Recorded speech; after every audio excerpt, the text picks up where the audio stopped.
Okay. Do you have a notification? Okay. It's wait. It's a okay. Do you got a notification that says Yuri's recording the call? Yes, yeah.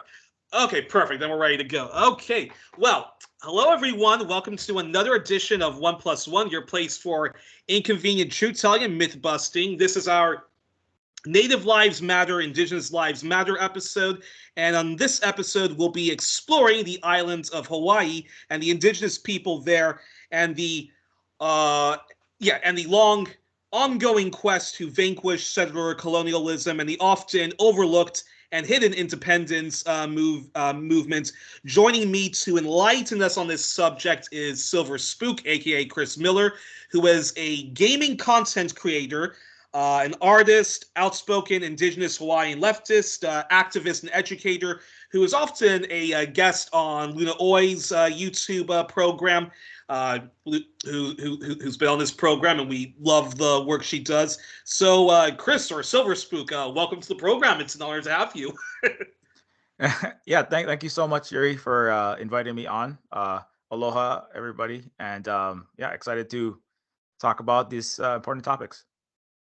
Yes, and like I said, it's a real honor to have you on. I've been trying to, when I first started One Plus, when I first started One Plus One, I wanted to really try to cover uh, criminally overlooked topics, which even I find that even the best of the left, mainly in the U.S., UK, and elsewhere, don't cover as much, or even the European left for that matter. So a lot of times, the plight of the Roma people or or the Sami people is criminally, overlooked, or it's just not reported, and the plight of Native Americans, from mainland Turtle Islands, as well as the plight of your people in in Hawaii and Alaska, also not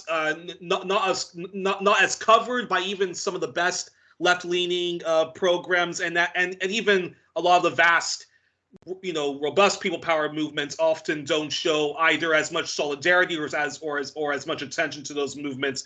So that's so like I said, it's a real honor to have you on, and it's a and it's one of the themes on One Plus One to try to cover indigenous topics. So again, thank you so much for coming on the program. Yeah. Again, no problem. Happy to be here. All right. So my first question, yes. So my first question I wanted to ask you is, briefly, if it's even possible, what the Kingdom of Hawaii was like before U.S. colonialism took over. What was the socio-economic society that was in place, and what distinct and then also what distinguished the monarchy of Hawaii compared to the various often brutal European absolute monarchs, and Tsarist Russia. I'm curious. I'm curious all about that. Yeah, so it's hard to where exactly to start. But basically, um, pre-contact Hawaii, number one, we're Austronesian people. This is a group of it's a language family and also a culture that extends from Madagascar, which is off the coast of Africa, all the way across the Indo-Pacific or the Indian Ocean and the Pacific Ocean to Taiwan, which the island out which we many believe our cultures originated from, and it goes all the way to Rapa Nui, Easter Island, and basically it's almost every part of the Earth, every continent was reached by us, and most of the islands within that entire Pacific and Indian Ocean. And so the Hawaiians are so that's one context. And so we've been there for thousands of years, many thousands of years, and the Hawaiian culture as or Kanaka Maoli, which is how we refer to ourselves. We're not our relatives in Aotearoa and in Fiji and Samoa. We're not all identical with that, but we have a lot of things in common. And Mhm. one of the things that just kind of speaking to your point about the social, political, economic differences between Euro feudalism, Euro capitalism, or just Yeah. European culture and society generally. Because sometimes they refer to the Hawaiian king, because people get this ideas that are not quite accurate. the Hawaiian society was fundamentally in a Western view of economics, it would be called communistic. There was no conception of private property. There's no conception of land ownership. There was no, and it was not really a feudal system either. There was no, just as an example, the serfs in European, feudalism were tied to the land. They were required to, give like huge swaths of their productivity to their lords, and the king, the power flowed from the king through the lords. Serfs could not leave the territory that they were on; they were bound to that land, and all kind of privileges were afforded to the lords that were not afforded to the common people. And so Hawaii, and similar for capital in a capitalist sense, where you work for your private capitalist owner, where majority of your labor values again is being given to your boss and giving to the large corporation that you probably work for in the West. Neither of those systems have any relevance to the Hawaiian system, where all of the land it's what's called the Ahupua'a system, right? Just one example, from the mountain to the sea, none of it is owned, right? So the word aina itself, a lot of this culture is baked into the language. So I have to kind of get into it. It's hard to even explain these things because the word chief, the word king, the word emperor, the word feudalism and capitalism, the word property itself is meaningless actually in the Hawaiian language. Aina is not. Wow. Yeah. When you say the word land, it denotes that stuff that's there that we can use for our benefit, right? But the concept of aina, right? So like aloha aina, aloha is another massively misused word by the tourism industrial complex. But aloha means deep and like basically infinite love. It's like it is like what binds all of us, and not just us, the humans, but us, our ancestors, our relatives that are the animals, and the earth itself, that is our mother, like our ultimate mother that gave birth to us, right? So aina cannot be bought and sold, right? Where private property denotes something that is certainly traded. In feudalism, it changes control between marquis or kings and lords and vassals, and it is exchanged, right?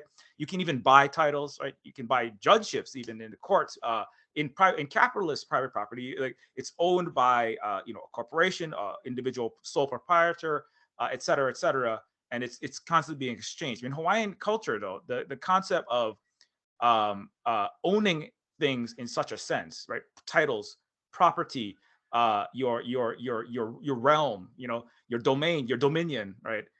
These are deep Western. Goes back to Greece and to Rome, even, right? What the Westphalian state concept. These are nonsense. These don't make, and these are completely alien to Hawaiian culture. So the land comes before all of us. The creatures are really, there's not really a hierarchy in that sense, but the creatures are our ancestors, right? So like the fish, the plants, just as to go to the Western Christian Europe, which is deep European culture, right? The Bible speaks of the dominion of man over the fish of the sea, the birds of the air, and everything that crawls and walks.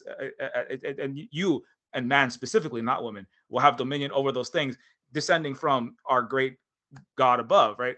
For Hawaiian culture, the earth is before us. The earth, we owe respect to the earth and to our elder brother. Kalo is in our own legends, right? So Kalo is our elder brother that was born when Skyfather Wakea watered Earth Mother with the rain of creation and gave birth to the elder brother. That's Kalo. We are the younger sibling, right?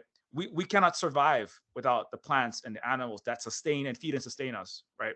So aina is that which feeds and sustains in Hawaiian cosmology, and so and also in Hawaiian values, which extends to Hawaiian political, social, and economic relations, right? These all flow together in and that's why it was very important. We're going to get to this later. Why the United States banned Hawaiian language, because in the language is embedded all these values. So, anyways, and also very important is that in the value system, this fundamentally, right, collectivistic. The West would call it socialistic, communistic, and anarchistic, but really all those things are really borrowed from indigenous ideologies. Those are not separated into the economic realm, the political realm, the social realm, and even really the spiritual realm, right? These are all fundamentally intertwined. We didn't differentiate. The Ali'i was not, there was no boss, right? There's no corporation or, the workspace. And then there was the election, right? The government here and then the work there. The Ali'i was all of those things. And it was a political leader. It was a business leader. But all businesses were fundamentally democratic. And what do I mean by democratic? In the way that we would like it, I think the way that when Westerners say we have a democracy, when they mean by the people, for the people, of the people, I would argue Hawaiians had a more democratic system and a more fundamentally collectivist in an economic sense system because the Ali'i, as I said, did not own any property.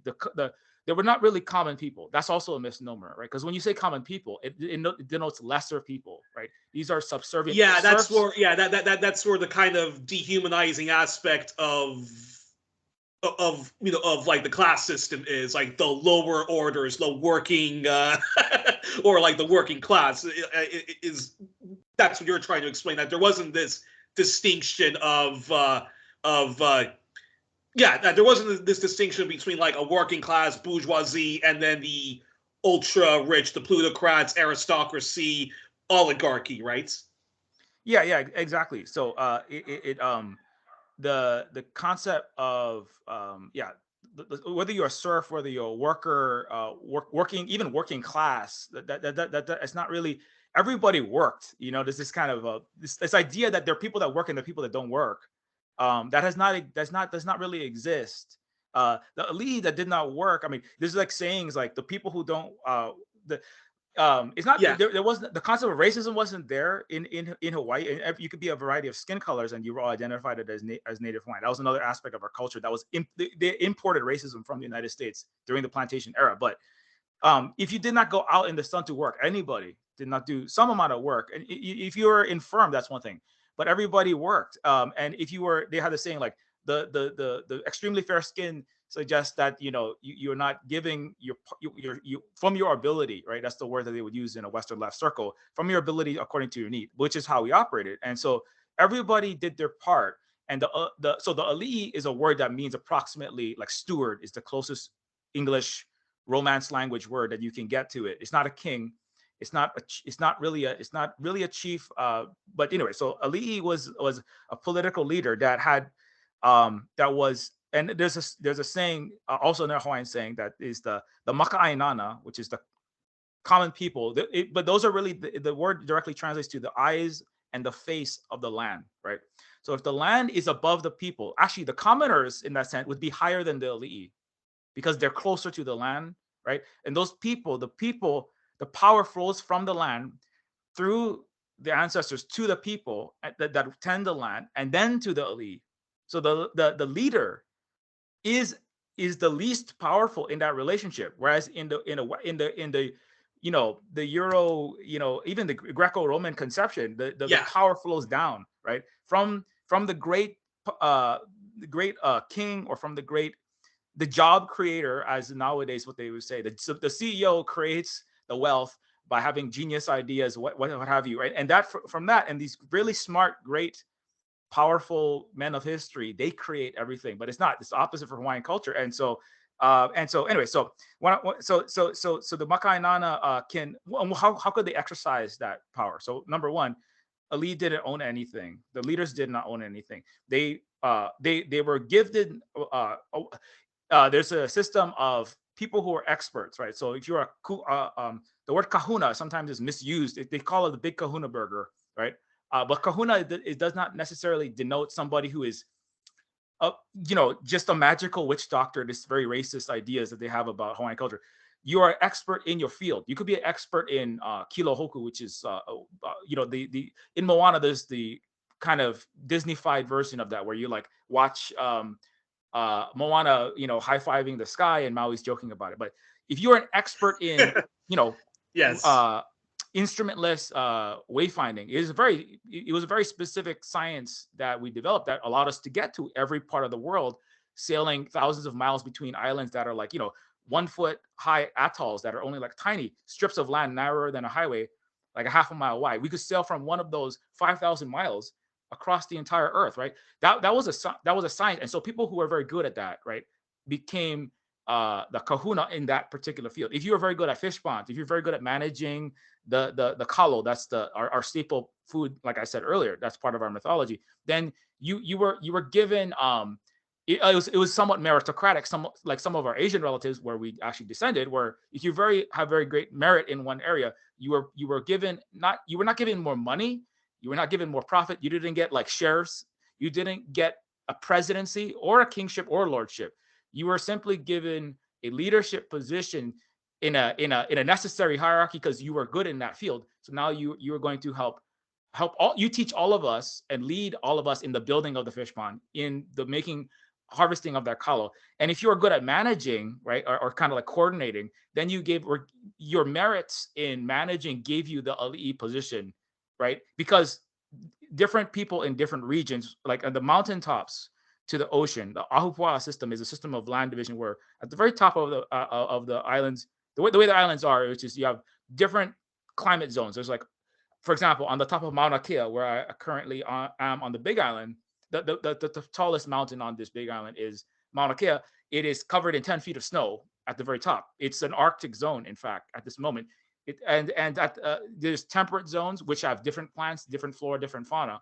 And as you go down, you have different creatures and different types of food and different types of medicine that can produce. At the ocean, of course, you have the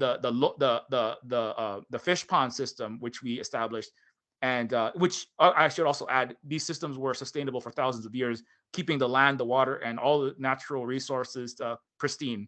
The U.S. military has destroyed that in less than 100. So we'll get to that, I'm sure. But anyways, exactly. I'll try to tie this up. So it's important to kind of lay it out because it's literally like transmitting an entire it's an entire different worldview of everything. So all the economic, as I said, the economic, political, and the environmental, the relational, racial, gender relationships to everything is wrapped up in the culture and the language. And so anyway, so let me just finish that up. So the ahupua'a system required the steward, right, the ali'i, for one. If you have an island, think of it like one pizza slice from the mountain to the sea, or like a slice of pie, right? So to make sure that everybody was getting, so that everyone in that region had an appropriate amount of, the medicines from the very high peaks, the fish from the very bottom of the land slice, the different coconuts and banana, et cetera, et cetera. And so Lee's job was to make sure that everyone was having in a Marxist analysis, the produce of the labor, right, is being equally and evenly distributed according to need, right? And so, and that was her job, was to coordinate that process. The luau was actually a manifestation of the actual existing communist practice of coming together. There was no, it's not you give 1/3 of your revenue to the Lord and then the Lord decides what he wants to do with it, right? And lords had much wealth and the serfs had nothing. Under feudalism, under capitalism, you give whatever the CEO can exploit from you, and he does whatever he wants. Buy more yachts, buy islands, right? Buy stocks in Lockheed Martin, right? So exactly, right. So the entire conception of accumulation whatsoever under this Euro feudal capitalist, whatever, even state capital, whatever they would like to describe it as, these are like not things that were in our culture. In fact, there are legends such as the myth of the flying kalo, where it's the story of these two plants, our elder brother, right? That we have to respect because he is what feeds and sustains us. And the kalo are disrespected by one leader, right? Imagine if the CEOs of Walmart and McDonald's and Amazon, every single one of them was like the head of a cooperative who made no profit at all, right? And everything was completely democratized, right? Imagine every corporation in the Western world had no CEOs and there was no wealth hoarding. And then the CEO, the would-be CEO of Walmart said, what I'm going to do is I'm going to take all 90% of everything that everybody produces, all the revenue, and I'm going to keep it for myself. So that the equivalent of that is the legend of the one ali'i who decides to become a capitalist, right? Hoards to himself, eats all this food. He becomes very large because he's just eating everything. He doesn't share it with the commoners. He's thinking about reinvesting his wealth that he's hoarding. And the kalo, being greedy, being gluttonous, yeah. Yeah, and so so it's kind of like people eat as much as they want, but it's more about it's a symbolic. It's similar to the myth of like Wendigo in indigenous Turtle Island cultures, which is the hunger that cannot be filled, which is kind of like it's a myth about why we should not be capitalist because it destroys cultures and societies, right? We should not have ruling classes that hoard. We should not have disparities between rich and poor, right? And so anyway, so the Lee hoards, and the Kalo fly into the air. They leave his land, which also is very important because that was one of the methods. There's many methods of right making or ho'oponopono, which is justice, and also removing problematic leaders, or what we say exercising democracy. So if you had an unjust leader, number one, the leader should have been communist. The leader should have been collectivist. There should not have been any systemic injustice, economic, ethnic, etc.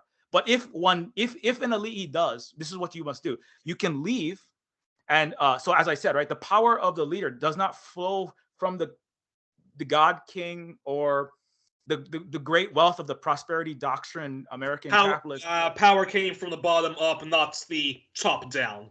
Exactly, right. So if an elite, let's say, and in the real life, so if in the actual society pre-contact, right? So if there was an unjust leader, right, the people could leave that ahupua'a, go to another one where there was a just leader, and they would lose their workers, right? The workers just be lose. And the thing is, it's not like going from, to use my modern metaphor, right?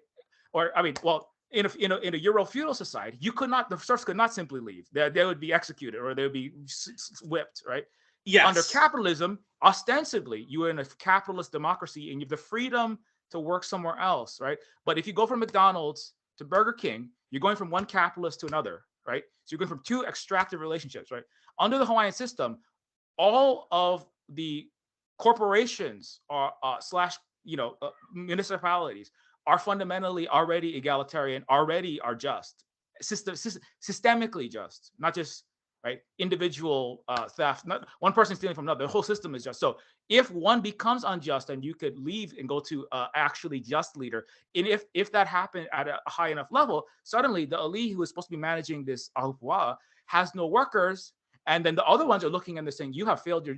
It's obvious to the entire society that there is suddenly, right, one unjust systemic relationship by a particular leader, and then the other I call it restorative justice. I would argue to have restorative justice, you have to have a healed society, but the Western capitalist world doesn't have a healed society, so that's not possible, right? But when you have everyone understands that we need to have, from ability according to need, everyone needs the resources, and no one should be hoarding it, and they see the one unjust elite. So what happens is, at the end, the Kalo bring the other elite in this myth to the unjust elite, and they say, why are you deciding to hoard for yourself the fruits of the land? The land gave birth to you. The land is your mother. Kalo is your elder brother. And so the whole society brings the elite back into a pono. That's what actually rightness and justice is. Not just the conception of justice is a joke to me in the court system. That you can have an unjust criminal enterprise like the United States have justice is laughable. To have justice, you need a just country system from the commanding heights, right? It needs to be just, and so to reorient. Anyway, so long story short, so that was the system that predated the United States. I've gone on for a very long time on that, but in the 1800s, it was a post-contact. It became different because suddenly there was a new system, right? There was colonization. There was eradication of indigenous peoples, which I think most people know about that. Actually, before we get to that, then that's just fascinating. But then before we talk about the last queen, or the last head of state of independent Hawaii, then I have to ask. So kings and queens, that's that's obviously very much Euro-American language, but for our audience, so were the kings and queens, or or euphemistically, the heads of states of Hawaii, were they elected by the people? They were like selected by the people to reign then? Yeah, so I suppose that Hawaii, like there people did have genealogical, like they remember like who they came from, who their parents were, and so I suppose there was some familial relationships. It would not be completely honest to say that there were no, like, indigenous people of Turtle Island as well. There are people who became leaders because they had their families had proven to be good leaders, but you could easily be replaced as a leader if you failed to meet your. So it didn't hold elections, like, let's say, like, every 4 years there wasn't a new election, but Yeah. if you had proven to be a good leader, you would continue to be a good leader. If you failed, then the people, like I said, just one of the methods would be for people to leave, to inform the other leaders that this leader was being unjust, right? The Ali was being unjust, or the chief, we might say. It wasn't really a king at the time. Yeah. And so it was a system. I mean, it had similarities to some Asian and other Turtle Island systems. It's kind of somewhat unique.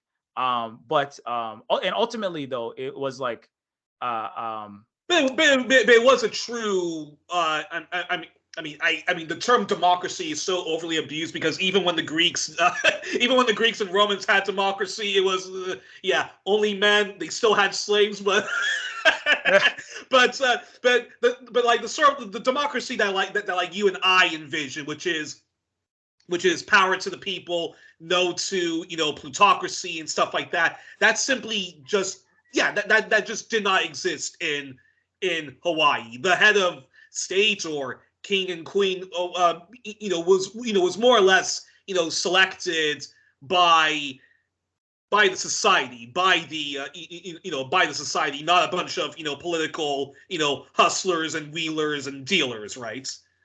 Yeah. I mean, one way to think about it is like it, as I kind of said earlier, maybe the closest comparison would be, I mean, it was democratic in the sense that if there was an unjust leader, they would be removed, right? Um, one way to think about it is, as I said, I was referring to the meritocracy, right? So if you were, as I said, if you were expert at raising fish and harvesting fish, you would be given a privileged position to you instruct everyone else. This is how we build the rock wall, not because you have a lot of money, but because you're good at that. And even if you're not going to get extra fish, right? Like Elon Musk once said, you're paid in direct proportion to the difficulty of problems that you solve, right? Which is a lie, because he hasn't solved any problems. In fact, he destroyed Twitter. So I don't know, right? Yeah. So right, and so, but I would say like the Western libertarian conception of the meritocracy is you get paid more if you're more skilled. But that's not what I mean by meritocracy. What I mean is you're put into you're put into the position which you are best suited to because you have skill in that position. It doesn't award you additional monetary or power benefits, right? It's just, and so similarly, if you are skilled at coordinating and managing, because Hawaii was not perfect, it's not utopia, even under a collectivist, environmentally sustainable, very very much not unjust, right? No rich poor differential filled society. Still, people can get upset. People, sometimes there's scarcity, right? Maybe there's a drought, and so things can become difficult, and there'll be times of difficulty which can cause people to have bad blood, have bad interactions. People still cheat. People have, it's Valentine's Day is coming up. People loved and then they broke up, and then there was anger about cheating, or I mean, not cheating, but people change relationships, and there's love triangles. Let's say that. Okay, let's say there are legends about that too. So normal human life is not ever perfect, even under an indigenous society. It just doesn't have these incredibly horrible problems, right? Of the excesses and the capitalism and the needless war and these kind of things. So the manage, and so the people who were elite, they're not, again, it's not really to say they were the king, in the way that we think of kings in Britain or etc. It's not even to say it was a Greek democracy. It's not again, there's no slaves. That's not a thing that we had. It's not, none of these are really fair. they're not really a boss, right? They're not really any of those things. They're not a president either, because a president is I would argue Western representative democracy is just a system of plutocracy, where you brainwash everyone, and you buy the best democracy that money can buy. And so any of those things are not really comparable. But it's mostly like, if you were good at managing the relationships between people, right? Because it can be difficult, right, to manage two different peoples who have I don't know, for some reason they have a history of somebody hurt someone from this family, and you have to be able to do right making. So if you're skilled at, let's say you were skilled at resource management, group therapy, all these other things, these are communications, right? Then you merited the role as a social coordinator, right? And so it's not really about being king of anything. You know what I'm saying? The power still doesn't. You don't have the power. The power comes from the land and the people. So that is so fascinating and perfect. And that's a perfect segue then to this question, and that's where you and that's where you can talk about U.S. colonialism. So talk to us about the last queen, or the last head of state of an independent Hawaii. What was her reign like overall? The positive legacy she left. If you have any criticisms, about her reign, feel free to talk about it. And while you explain that, how then did the U.S. come to colonize your nation? So in the 1800s, the reason why I kind of go on for a bit about that pre-contact Hawaii, I don't want to give anyone the idea that it was perfect. Nowhere was perfect, but we didn't have some of the very extreme unnecessary problems that we did have after contact. So in the 1770s, Captain James Cook, he famously came to quote unquote discovered Hawaii. They did not discover Hawaii. So the British colonialist who in which after his boat landed on Australia and New Zealand, that's of course led to the colonization of Australia and New Zealand, the settler colonialism that took place there. So exactly. Captain Cook did arrive in Hawaii, and Hawaiians quickly realized that there was a different way. There were different ways of economics and politics and organizing society than they had. They hadn't encountered these things. The concepts of colonization, which is taking an entire nations of people and subjugating their entire slavery period, was not a thing. And they discovered that you could take not only slaves but enslave entire continents. It's amazing and horrifying, right? So they quickly Kamehameha the First, number one, the islands were separate. They had different alii for each island. They had different leaders, different it's not fair to say states or city-states or countries, because that's not really correct. But let's just say that there was not a unified Hawaii before that.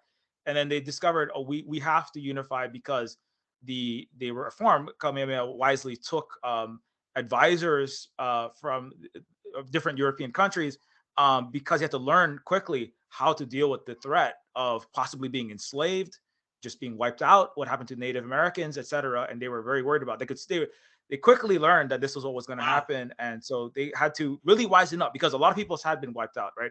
Part of it is, I would say, Hawaii is, the closer that you were to Europe in the colonial era, you disproportionately fared worse. Like Native people on the East Coast, and all of North America, and a lot of South America and Central America, obviously, Africa, horrible things happened. And so Hawaiians were comparatively arrived at later in the game, and so they were learning, wow, this is what happened. So we have to really prepare for that. And so they quickly, the islands were united. Not always in the, not everybody was happy about that, but they realized that we have a much greater threat to face. And so the Hawaiian Kingdom, again, when we say Hawaiian Kingdom, it's that's why I don't put, like, let me yes, I know. So was that the flag that you had before the last head of state came? Yeah. Well, this is actually this is not an official flag here. This is the coat of arm. This is based on the coat of arms of Kamehameha, the Hawaii leadership, but it was designed in the 2000s. So sometimes I put it up there because it's just kind of, it is one symbol in Hawaii. It's not an official symbol, Okay. but this is the actual flag of Hawaii. So yes. So the Kingdom of Hawaii flag, I don't like to put it up that often because, like I said, so much of this is muddied because it has the Union Jack on it. Yeah, so so when I show it, I like to explain, which is that, like, so Hawaii realized we had to compared to Britain, the British Empire, compared to the French Empire, and etc. We were very small and we could easily be wiped out, right? We were like a million people approximately, and they had much more advanced weaponry, certainly. And so the Kamehameha they acquired the weapons, and they quickly learned. They learned how to we had no written language, we had language, but we quickly learned many languages and studied as much as we could to learn about these people. And so the flag, when it was designed because some people say, well, Silverspook, do you Hawaiians just love Britain? And it's a complicated relationship that I have to explain, which is that, like, in order to survive the colonial era with our sovereignty intact, when billions of people were just being subhumanized and eradicated and or enslaved, we had to I think the word is we were never fully, in the 1800s, a colony of Britain. We were allegiant to Britain. We also had friendly relationships with France and Russia and etc. We had some relationships with America, and we played all of them against each other, because being very good at diplomacy, you have to outsmart these. As a smaller nation, you have to outsmart these titans, these gigantic empires, Yes. and you have to play them against each other, right? I mean, Singapore and Switzerland, there's a lot of countries that are like smaller that have had to, you cannot simply bully your way around. You have to negotiate between all these different huge empires. So Hawaii basically was the third neutral state in the world, third neutral country in the world. I think Switzerland was number one, the first, formally in the international law. And so, and the flag has the Union Jack in it because Hawaii was allegiant to Britain.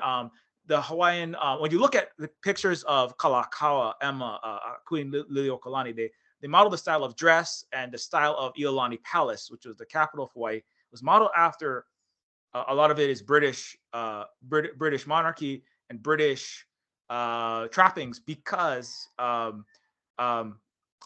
we basically have to say, just as an example, without Christianity, you were considered uncivilized and therefore deemed worthy of extermination, right? Because you were a savage. So Christianity and civilization were synonymous. I was going back earlier, right?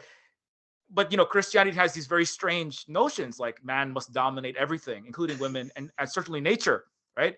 Yes. And so it's kind of like I often bring up this point. What English is such a Western language is so incoherent, because a lot of it is you call the barbarians the people who are actually the most civilized. If civilization means yes.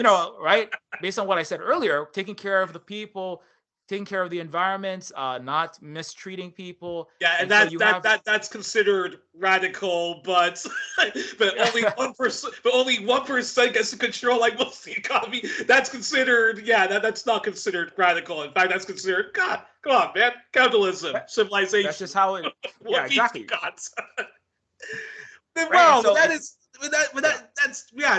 that's fascinating. But continue on with what you were saying before you explain how the last the reign of the last queen. Oh yeah, I'm sorry. Yeah, so jumping forward, just so we get to Liliuokalani, where that was the one, the United States. If you've heard something about Hawaiian history, you might have heard that Hawaii was the U.S. overthrew the Hawaiian Kingdom, and with military force, etc., with collaboration, with white capitalist collaboration. Let's be clear, inside of Hawaii. And so the leading up to that, though, it's important to also remember, like right before, in that period post-contact to the fraudulent annexation, military occupation by the United States, in that period, Hawaii was dealing with, right, trying to balance this reality of colonization. To better and lesser extent, there was a lot of death due to illnesses, similar to Native Americans. A large swath of the Hawaiian population died. we tried our best to adjust to these realities by, for example, and I like to bring this up, which is that we never had the kind of completely private property free system that we had prior, but there was universal. Basically, there's in the 1800s, after 1840, certainly we had a constitution that was constitutional monarchy. In fact, the leaders were elected also by the people. Women could vote 100 years before any the United States. Hawaii had basically zero homelessness, and the world's first universal healthcare system, 1859. The Queen's medical system was established by Emma Kalani Kamaka Naearuk, who was she raised money on foot to raise the funds to start the world's first universal healthcare system. All people of Hawaii were provided care at no charge. That's something almost nobody brings that up. But when we talk about we need to have Americans can't afford their health care, people are suffering and dying due to curable illnesses, et cetera, et cetera. Hawaii already had put that in place. That was actually 8 years before Das Kapital was published by Karl Marx. So sorry to interrupt, but I just want to make this very fascinating point on what you just said. So the U.S. doesn't even need to model single-payer system like what Britain had before the privatization movement started, or what France has. It doesn't even need to even adopt the Cuban model. It's almost as if, guys, Hawaii had it. Indigenous Hawaii had it. We should be modeling on that. That's just fascinating. But yes, continue on with what you were saying. Exactly. It was So Hawaii, so the universal healthcare system that we established, the United States. When we got to the coup, shortly after the coup, the U.S. intentionally defunded and attempted to destroy that universal healthcare system. Hawaiians have the worst health outcomes in the entire United States, which is terrible, which is falling behind China and Cuba and lots of other places today, right? And so Hawaii had the system in place that Americans would have been jumping to come to Hawaii, if Hawaii, the sovereign country of Hawaii, was here and not couped by the United States. So healthcare, and then there was housing. Another fun fact I recently learned within the last several months, which was that Hawaii had we had the most literate country in the world, which was part and parcel of we have to learn as quickly as possible. 98% literacy rate, surpassed every European country and the United States. And also not just literacy, it was high quality education for all people, so that we could outthink and outmaneuver Britain and France, but also just because education is a human right and everyone deserves a high quality education, right? So that's something you see where countries that move and make great progress, like Cuba, you have suddenly the people who had never had literacy suddenly have incredibly high literacy rates. So that was Hawaii already had. These are all the kind of the markers of you see a system moving away from capitalism towards socialism, towards more egalitarian systems. Literacy rate, healthcare access, housing access, collective wealth redistribution. And so Hawaii was adopting to all those new changes with this healthcare system, the housing, what was the other, brought up healthcare. There was a system of mass transit and trolleys and industrialization. So you could actually take a ferry to Honolulu and then take a system of trains and trolleys and get to almost anywhere, on a daily basis, and it was almost free. It was incredibly affordable. So we talk about lack of transportation. That Hawaii had that. Industrialization, there was industrialization, which some people disagreed about exactly how much to industrialize, because these are balancing environment and the needs of people and economy is a thing that Hawaiians, like many peoples, have to deal with, and it's not perfect, right? But just as an example of how we balanced industrialization, where we had electric lights before the White House. But not just Iolani Palace. Hawaii had the city of Honolulu was completely lit. It was electrified and lit at night by a system of hydropower turbines that were installed in all the beautiful waterfalls. Now, all you see now is beautiful waterfalls, right? But what you don't realize is those waterfalls were powering a 100% renewable in the 1880s, 100% renewable city, industrialized on renewable energy, and also Ah. the government of Hawaii owned it, and so it was incredibly low cost electricity. Hawaii has, so fun fact, during the U.S. coup, white capitalist U.S. backed energy privateers wanted to privatize the energy grid, burn fossil fuel instead of hydropower. They destroyed all the hydropower. You can still see the dams. But they said, we're going to use coal and we're going to make as much money as possible. Hawaii is the most expensive electricity now, and it's all dirty. So much of it is all fossil fuels. So Well, people talk about that's interesting because reading Eduardo Galeano's book Open Veins about the Spanish and Brazilian, Spanish and Portuguese colonization of Latin America, followed by mainly U.S. imperialism, like the colonialists, and particularly when the Americans started to plunder Latin America, they deliberately made Venezuela into a fossil fuel economy. And so who knows what Venezuela would have been like if not for constant U.S. meddling? But they could have developed we'll never know because that's because of Western colonialism and in the Western order. So that's just fascinating that that Hawaii actually had renewable energy, the first renewable energy, even before we had like a green movement environment. So. But the U.S. deliberately made the economy into fossil fuels, which we know are finite resources. Exactly. There are so many. Every time I look into more of this history, which can be very difficult to find, the United States. Well, I mean, the colonizer world does its absolute best, and the United States of the most to erase all of this history. Because if you knew these things, right, it's kind of like if you knew a lot of things, even if Americans knew what they should know about Cuba, they might be demanding much more, right? But the U.S. doesn't want, and they definitely don't want you to know that one of their states, is actually illegally occupied and had all the solutions that could help so many Americans. So anyway, I try to jump forward to the coup, but I want to bring that up because the coup you should not simply be understood as the United States. Just did a bad thing and we're sorry. It's not just that. It's not just about. The United States does not just simply coup people for no reason. I mean, there's, yes, of course. The United States has never couped Canada. The United States doesn't coup Britain. I mean, not that I would just say it would be harder, but they don't care because they don't want to try because they work for ultimately the same people, the same systems, right? Exactly. The U.S. chooses. Well, yeah, when the U.S. went to Venezuela, when the U.S. went to, for example, I don't know, Bolivia in the last 5 years, it's tried to coup Bolivia 3 times, right? And even Elon Musk, the prized ultimate, the ultimate great apotheosis of the Western capitalism, Elon Musk, he said it out loud. He said, a Bolivian said, you know what Bolivia didn't need was a U.S.-backed coup with your involvement to obtain their lithium, extracting the wealth, right? And he said, well, we will coup whoever we want, deal with it. Right, so it's for their resources. It is to suppress the people for all these different aspects of extractive,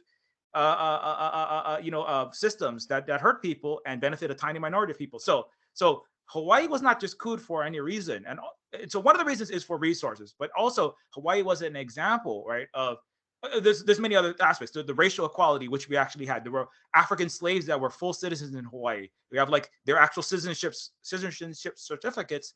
There were Asians that were all mass lynched and treated as second-class citizens. They were all citizens. They built wealth in Hawaii. Sun Yat-sen, who actually later on led a revolution in China, modeled his system after an anti-imperialist, socialist, racially equal Hawaii. He even says that in his own memoir. So Hawaii was an example. It had resources. It had the U.S. military wanted a platform to plunder China. Americans wanted their Hong Kong as a platform to project power into imperialist power into Asia. And also Hawaii, like Bolivia, right, which was doing a similar thing, right? Indigenous population leading the path of socialism, right? And then bringing people out of poverty, education rates going up, nationalizing resources, right? Hawaii, the state-owned nationalized main resources, energy, right? Housing, healthcare, and Well, you smaller, even said there's almost no private property. There's almost none of that, yeah. capitalist stuff. And yeah, go on. Yeah, and so like the path. So the path of Hawaii is a path that countries that sometimes U.S. just wants some resources there, and they can't get a complicit dictator, or they don't have a regime that they want, right? The democracy didn't choose the government that the U.S. wants, so the U.S. is going to freely give them another government, right? So that's basically, Hawaii was a country that was standing against all those systems. They had we had succeeded on a lot of that, in the United States. There were local collaborators inside of Hawaii. These are difficult contradictions to deal with, because they were basically white sugar people who were, they were basically capitalists, and they wanted to have more money. They didn't like the non-white led. They didn't like the fact that there were women in power. Number one, this patriarchal Western society. They didn't like the fact that there were brown people in power. Racism was deep part of this. They didn't like the fact that there was so much socialism and they weren't making as much money as they wanted to, right? And they were looking at their white, tobacco plantation owners in the U.S. They were looking at the United Fruit Companies in South America. They were looking at all of these Americans making all this money, right? Oppressing, in racialized capitalism, and they wanted that system. And the United States said, well, we'd really like a place to put all of our aircraft carriers and our destroyers, and then project power, and we are going to work together. The small, at the time they were not a dominant group, but they were people that were in Hawaii. They were basically the descendants of people who came over, who were Calvinist missionaries, a lot of them, some of them, et cetera. This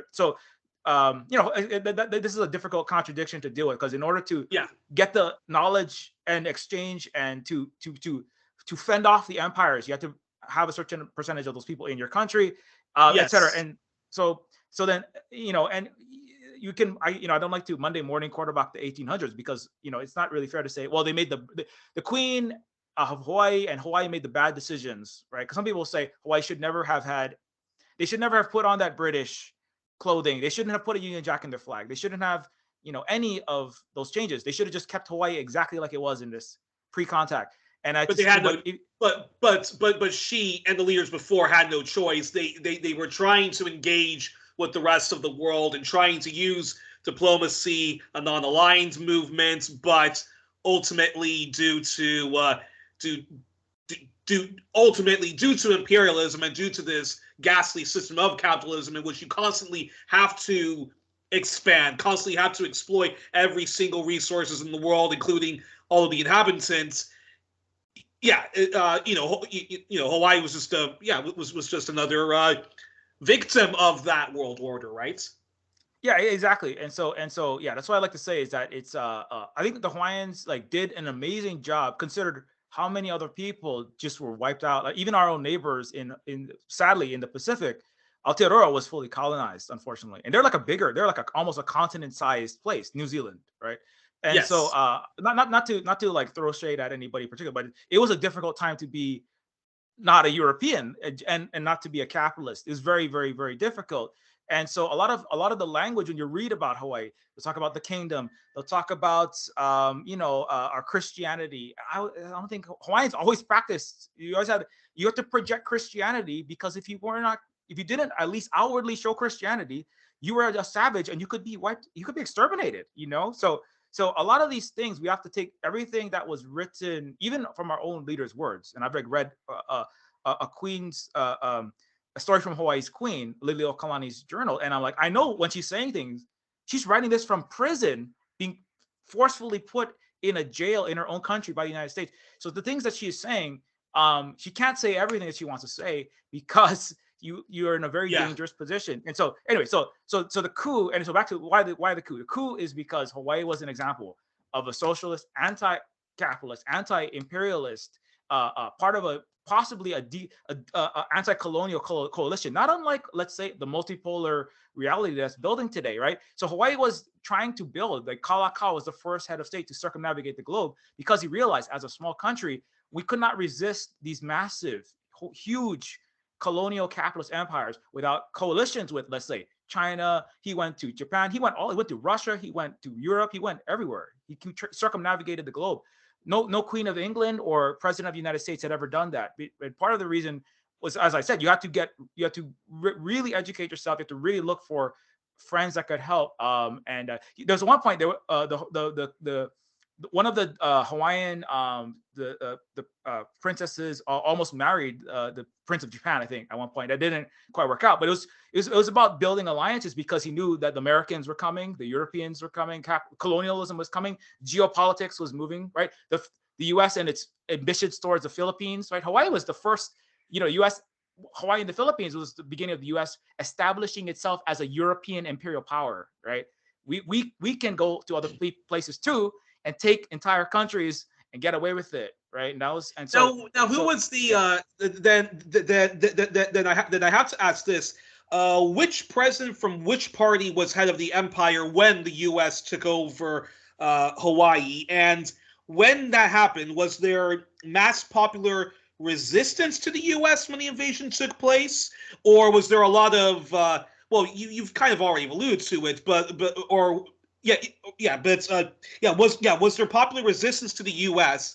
when the invasion took place, or was there a lot of divide and conquering? Like what happens with the indigenous people of Turtle Island, or in Hawaii, was there much more of a united front against the U.S. Colonialists? Yeah, I mean, well, just to give you an example. Who was the president of the empire? Yeah, so is it unless I'm getting this right? I'm pretty sure it was McKinley. Let me just make sure I get that exactly correct. McKinley, William McKinley, I believe, of the Republican Party, or actually, I'll also check very quickly. Yeah. During the annexation, it was 1898, under President McKinley. That was under the that was the final annexation. Yes, but the first William McKinley of the Republican Party. Yeah, and so there had been prior attempts to take Hawaii in 1893, if I'm not mistaken. Let's say the coup of Hawaii. So January 16, 1893 is when the United States troops invaded the Hawaiian Kingdom without just cause and led to conditional surrender and so that was in 1893. That was like the first attempt. There was attempts to kind of get Hawaii back and reverse the coup because it was that was, and so who was the president at the time? 1893. So it was Cleveland at that time. Okay. So yeah, that was Grover Cleveland, and so it's I would not say it the coup was the big, there were, even before that in the 1880s there were some rumblings of there's a beginning of the capitalist white oligarch sugar plantation wannabes. Dole. So when you hear the word Dole directly collaborated in the coup. Sanford B. Dole and his brother collaborated. He became the first governor of Hawaii, and he directly collaborated with the United States to overthrow the country. All Dole pineapple, and then he moved on to the Philippines, and he supported the Dole Corporation, supported the Marcos dictatorship, etc. And so okay, interesting. Yeah, and so Hawaii, it's basically it's I wouldn't say it's like it was a process of basically folding Hawaii in, all fraudulently, all against the Hawaiian wishes. And just as an example of that, there is the coup petitions, which was a petition. People talk a lot about like, oh, that was a sham election. I'm not going to say where exactly, but let's just say the United States complains these are not just elections. These are fraudulent elections. Yeah. In somewhere, right? But the United States, right? Oh, the referendum is not legitimate, right? United States didn't ask Hawaiians for a referendum at all. The United States didn't say, Hawaiians, would you like to join the United States at all?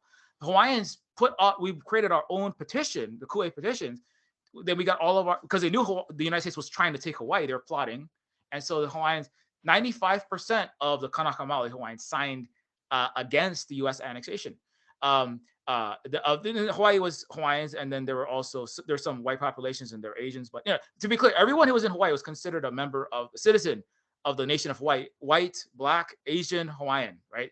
So that's because it can get mixed up where people saying like Hawaiian sovereignty means only native Hawaiians with this particular blood quantum get to stay in Hawaii. That's not correct because Hawaii, the country of Hawaii, right? The country of Hawaii, right? If we're talking about the country of Hawaii, that'd be like saying, I don't know what is a good example. Like if you're of Indian descent and you're in France, but your parents are from France, you are a citizen of France, right? They can't deport everybody, right? It's like you're a member of the nation of France. If you're African American, let's say, right?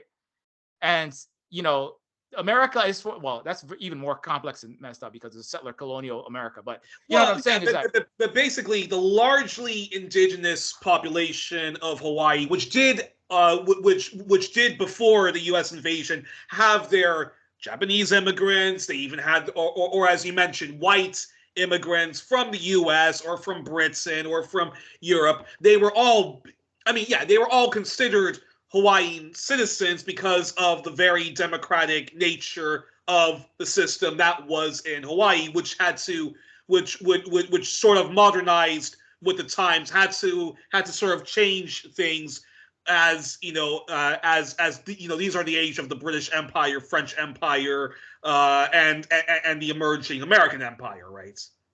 Yeah, exactly. And so, but anyways, long story short though, so the vast majority of Hawaii said, no, we don't want to be part of the United States. There was a minority that was the white businessmen and who wanted to practice capitalism and plantation feudalism / basically near slavery is what they wanted, right?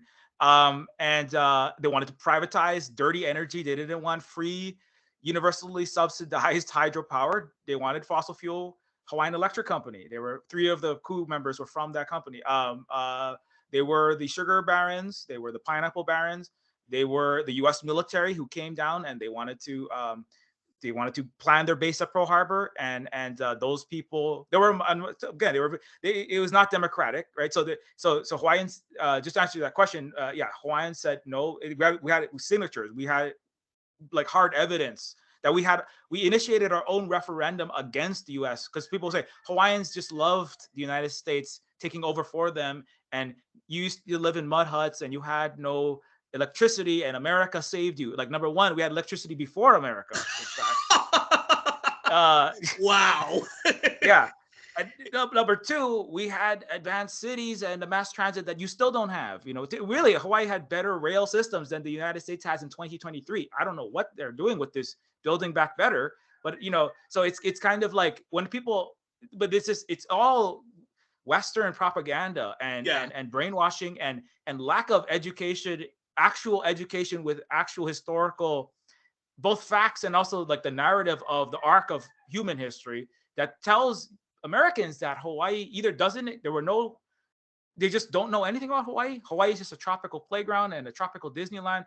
And if they know something about Hawaii, well, there was a coup and there was overthrow of the Hawaiian kingdom, but it was bad because kingdoms are bad, and also it's bad. It's good. It's good because we saved Hawaii and we gave them all these great things, right? And it's like all of that is completely, absolutely fraudulent and lies. U.S. coupped Hawaii because Hawaii was more advanced, more economically equal, more technologically advanced, more racially, actually, and what we call, what leftists and anti-imperialists would call the threats of a good example, right? Exactly. We were the threat of a good example, and they were a nice gas station for imperialism. That's basically.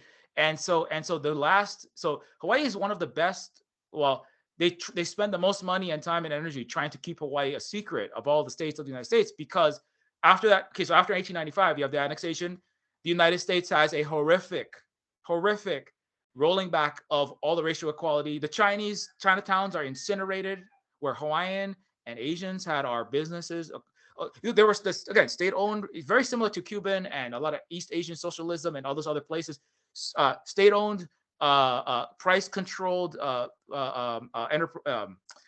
resources like transit, energy, etc. Right, and then you have some ideally cooperative businesses for things that you cannot do that way, like Huawei as one example, or and so Hawaii had, and so in those small Hawaiian and Asian, and these are all multiracial often a lot of times. So Hawaiian and Chinese intermarried, and Sun Yat-sen was a descendant of one of these Hui, so Hawaiian and Chinese and Vietnamese.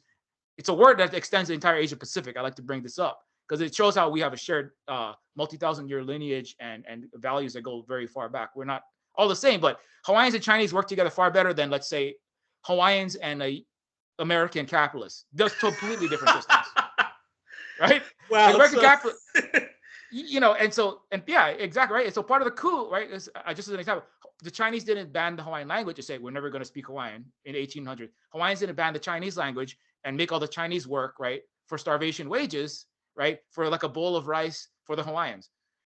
The Americans eradicated the Chinatowns, banned Hawaiian language formally.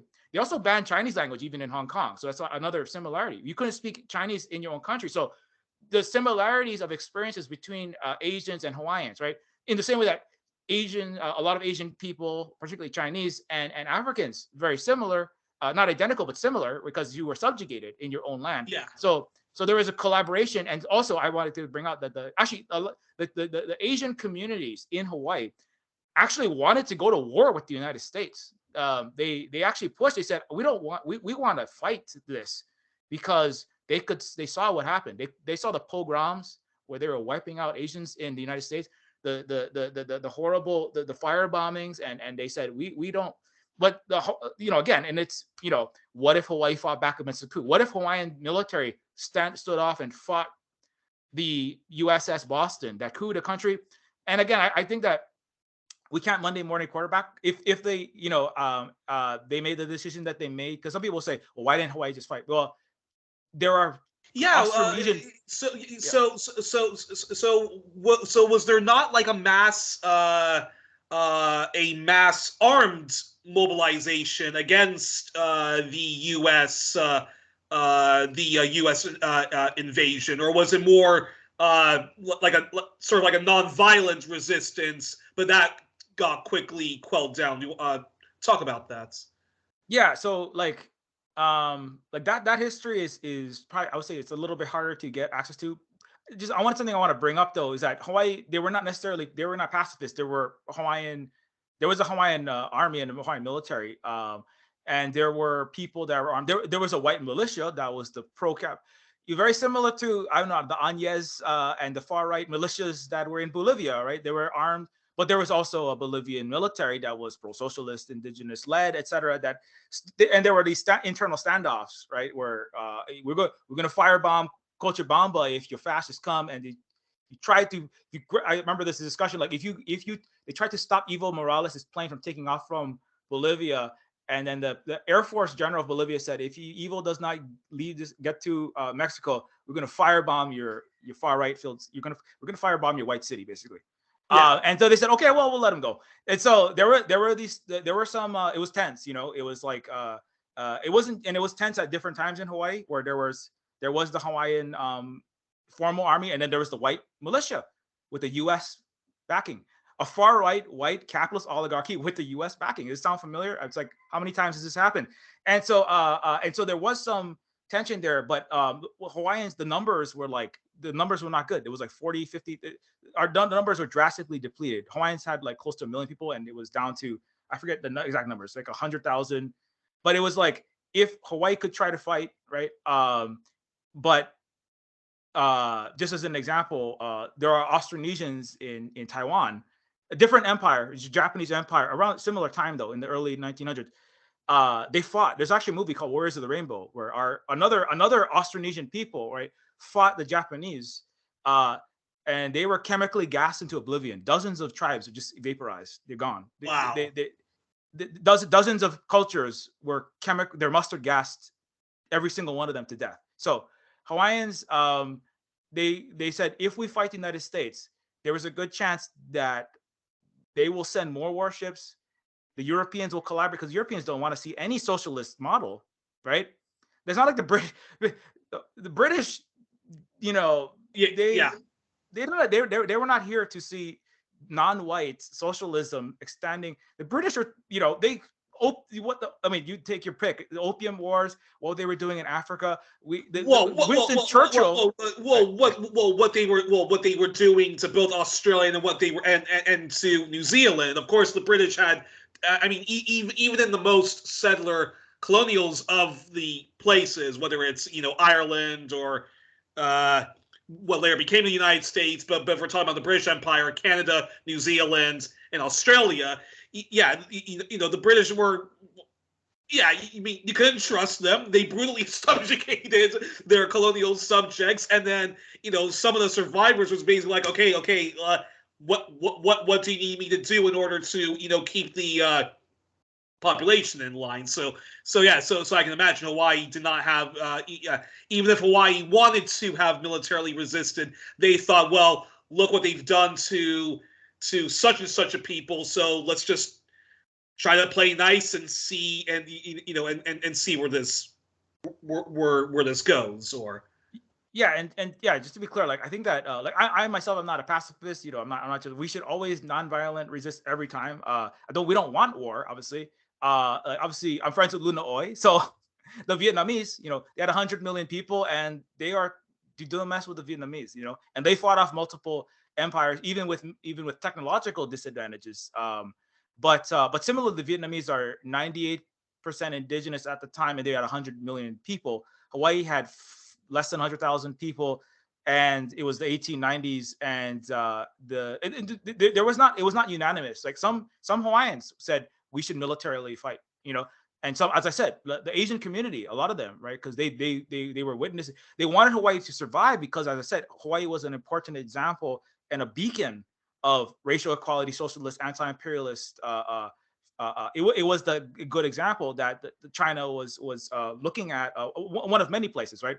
And so the Asians said, we don't want to lose this, right? Literally, Sun Yat-sen, just another Asian Pacific connection. Sun Yat-sen, who led the revolution and was the first head of state after the overthrow of the Qing dynasty and the imperialists that were collaborating there, that was a forerunner to Mao, etc. Sun Yat-sen, his brother Sun Mei was a rancher here in Hawaii, and I said he could not be a rancher. He made a moderate, prosperous a wealth because he was allowed to do anything other than cooking and cleaning, right? Under the limitations of the Chinese in the United States, right? It was a very specifically white capitalist society. They banned the Chinese immigration, right? And they banned them from doing everything except for women's work, cooking and cleaning, right? People should ask, why are there so just Chinese restaurants, right? But people don't realize it was an intentional subjugation because it was to stop the building of non-white wealth of any kind in the United States. And so Sun Yat-sen in Hawaii, Sun Mei sold his entire holdings and funded the armed revolutions that Sun Yat-sen would later lead. So Hawaii, not only was the idea of socialist, anti-imperialist, the beginnings of that established in modeled for China from Hawaii, the funding for the organization, Sing Chung Hui was one of them. The second one was Tong Meng Hui. There are multiple, also the word Hui, again, it's not just it's a worker cooperative or political organization that was organized in Asia Pacific collaboration to begin the liberation process for all of the region. Anyway, so I'm kind of off the topic though, but I think that I don't think that the Queen of Hawaii and that Hawaii was just, we have to just resist nonviolently. They made a decision that the numbers, right? The numbers and the capacity and our position, if we choose to directly military fight now, we could easily be wiped out. The likelihood of us being wiped out is very high. So, and if that happened, right, this is very hard. It was very painful for Liliuokalani, Kaiulani, who died of a broken heart. They lost it. It was very hard because Hawaiians, some of them wanted to fight. They said it would be better if we just fight to the last Hawaiian and die, quote unquote free, and people wanted to do that. But the thing is, if you made that choice, right, then I might not be talking to you because there would be zero Hawaiians left. Like I said, dozens of tribes, there are zero of them left because they were exterminated by imperialists. Wow. And then very briefly before we get to some of the racist policies that were enacted, what happened to the last queen of Hawaii? Because when they invaded, she was under house arrest in her own palace and in her own room. But then what happened afterwards? Did she live in exile somewhere else, or did she just become like a, hate to use the term, but did she basically just become like a commoner and then eventually died of old age? Or I think she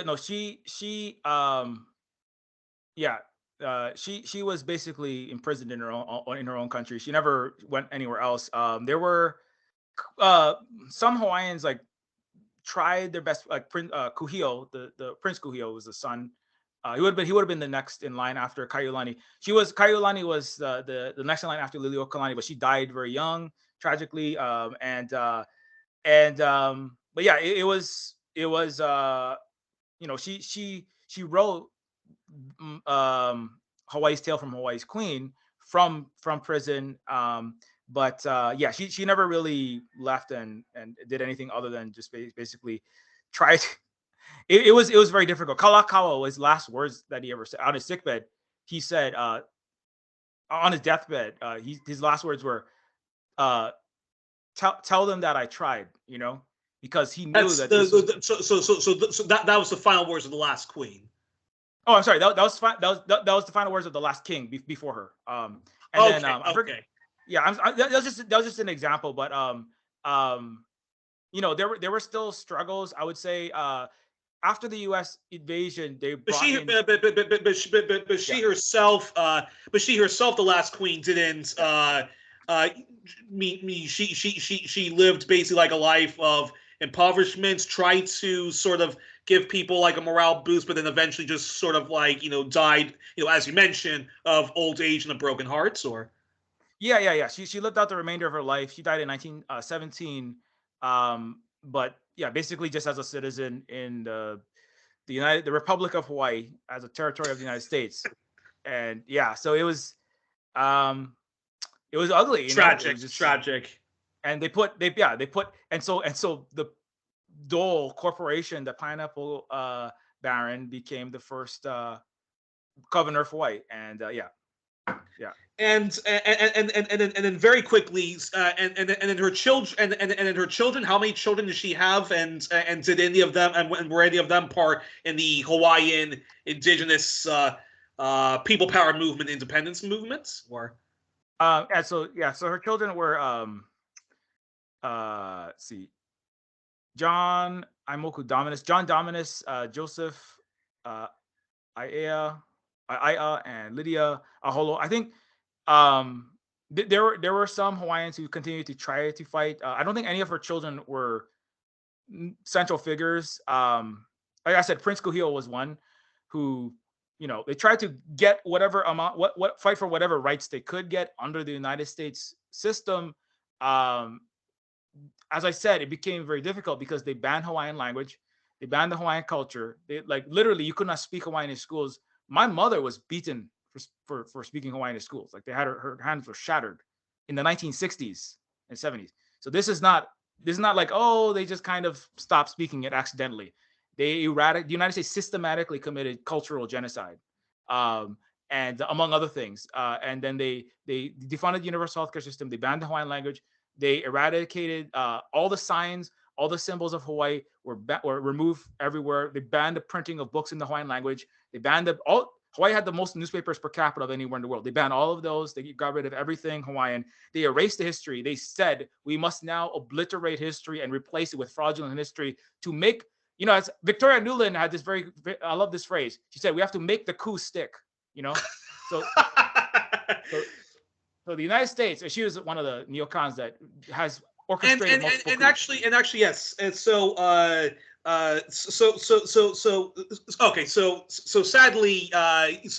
sadly, her children, her descendants, did try to fight for rights, but they didn't but didn't go far in what later would become a long struggle for civil rights for the indigenous Hawaiians. So you've already started talking to us, but talk to us about So talk to us a bit more about some of the grotesque racist policies implemented when the colonial project was established in Hawaii, and the impacts, the intergenerational trauma that the indigenous population, of Hawaii has, and what are and just what are some of the other colonial hangovers that your people are still trying to overcome in their long quest for some kind of justice that your people are waging. So basically, very very important for people to remember, because if you hear this, if you don't take away, if you don't remember everything that I've said, very important to remember that things that you learn about Hawaii, a lot of the things that are like, they had this terrible structure, there's deep racism in Hawaii and all these things. Many of those things were installed post U.S. coup, right? So after the U.S. coup, like as alluding to the question you're asking, the race. So as I said earlier, right, I kind of mentioned at the very beginning the concept of people being classified according to their skin color, according to their nose shape, their hair texture, these kinds of things. That system of these kind of arbitrary phenotype characteristics, racial of racism. Yeah, that came along with the capitalism. Those things were not in Hawaii prior. Hawaiian system was one in which you identified as Hawaiian based on who nurtured you. It's not even who biologically birthed you necessarily. It's very important. That's another thing, which is that it's not that birth was not important, but that the system of the transmission of values and language, who you are was who nurtured you, not necessarily who birthed you. And we had systems that are where the people talk a lot about village. It takes a village to raise a child and communal child raising. Hawaiians had a system. It's not really adoption. That's more of a system of genocide for Native people like myself. In fact, taking indigenous people from parents. But the Hawaiian system of Hanai, which is similar, I shouldn't say it's similar. It's a system where if a child is born, the parents, could care for that child, obviously. But a lot of times the child would be raised, especially if the parents had problems or different responsibilities. The child would be, cared for by the grandmother, aunts, uncles, or just people in the community. And everyone was considered like a family. It's the conception of the Western ideas of nuclear family. Yeah, completely alien. And so who was your parents was not your blood, is not the blood, it was who nurtured you. And even like Liliuokalani, her royal parents were not her blood parents. She was born and then she was raised by different parents. Your race, there's no conception of race in that way. It was you were Hawaiian. Your nationality, your ethnicity was Hawaiian because you were raised by your parents who transmitted language, culture, values, and those life ways to you, and the rest of your community that you grew up in. And that's so there were very fair Hawaiians. There were black Hawaiians or dark skinned Hawaiians. During the Hawaiian pre-contact, as well as there were African people. Actually, fun fact, just for Black History Month, the first bowling alley and the first hospital and a highway that went over a mountainside. All of these were built by an African person who was a slave or would have been a slave in the United States. His name was he was Alani, which is a Hawaiianization of the name Allen. His last name was Alani, and so it's just an example where people could become Hawaiians. Or he didn't necessarily become. His children would be Hawaiians, but he was adopted into the family in the Hanai system, really, and his children certainly were considered Hawaiians after that. They don't forget that he was of African descent, but because he had the culture and the language and the values were transmitted through him into the family, they were considered Hawaiian. So they would not be 2 generations later, they would Hawaiians, if there was let's say Hawaiian sovereignty and we had formal recognition of the sovereign country of Hawaii in 2024 or something, all the people that are not Hawaiian enough, they don't get kicked out. That's not how we arrange. I said different worldviews and cosmologies. And so anyway, so America brought that in, and the racist system of people were separated according to race into the plantation, the post-US overthrow plantation system. When Dole brought in, they call it plantation feudalism, where Filipinos were brought in, different Asians were brought in, Portuguese were brought in as Lunas from Azores, specifically Madeiros. And they intentionally brought in so many different peoples and then pushed these what they would call, sometimes they call them worker organizations, but it was a very racialized. It was about Filipinos versus Japanese plantation pineapple workers. Even my own family, I have Hawaiian, I have Japanese, Filipino. I'm very mixed, like many people in Hawaii. But each side of the family, they all distrust each other. Even my grandparents, the one, she's not even pure Japanese. She's like part Hawaiian and part white. She'd be like, you can't trust those Hawaiians. They're very brutal and they're very mean. And and I'm like, why are you saying that? Why are you saying that? Right? You can't pinpoint why she's saying that. She's saying that because the United States institutionalized and pushed racism into that culture. So divide and conquer came after U.S. Overthrew the Hawaiian government, the last sovereign Hawaiian government. Exactly, right. I'm trying to find. I have a link specifically about that. It's in my my Dole. I have many informational threads on Twitter, and I also do lots of streams about it. But I have one specifically about the system installed post Dole. Yeah, here it is. So subsequent occupation of Hawaii and the proclamation of what called itself a republic. Very important. When it, they have lots of the Republic of Korea, they have the Republic of Vietnam. When you again, like I said, there's so many Western English words, and everything is so jumbled up and incoherent because of so many lies. I argue like every English word is bathed in the blood of millions of people, and billions of times it has been used in a fraudulent way. So when you say it's a republic, it's not really the Republic of Hawaii, which is, if you ask an American, they'll say, well, it's better than the Kingdom of Hawaii, right? But it's like it's basically it's a self-governing colony, which is part of the U.S. empire, more or less. Yeah. So the Republic of Hawaii. Anyway, so in fact, in practice, it was a plutocracy or an oligarchy. It was dedicated to plunder. They installed an ethno-class system, and often called plantation feudalism. The provisional and protectorate government and the republic sought to replace developing class and Hawaiian national consciousness with strictly ethnic consciousness, and trying to enforce Anglo-American values, minus the democratic ones, obviously. Plus, plantation owners began allowing cultural groups to be organized on the plantation, and they would later use those organizations. So specifically, race-focused groups that would be used against unions later. And when the sugar plantations began in the 1860s, the plantations operated as towns. As I said, there were many Hawaiian and Asian and African. There are many mixed race, and there's no separation based on race in these towns. But the beginning of after the coup, the plantation owners enforced ethnic divisions by formally dividing up living quarters according to ethnicity, and the system was refined over the next 100 years. And so they instituted specific races for each camp, and then instilled distrust, as you divide and conquer, instilled distrust between those camps, so that when the workers tried to unionize, the racial divisions that were not there prior to, right? It's very important for people to say we don't want to do identity politics, but the thing is that Western capitalism is identity. Everything is identity politics with white supremacy at the top of it. So they had to institute reactionary pro-capitalist identity politics of different camps into Hawaii in order to break up and to frustrate the unionization efforts.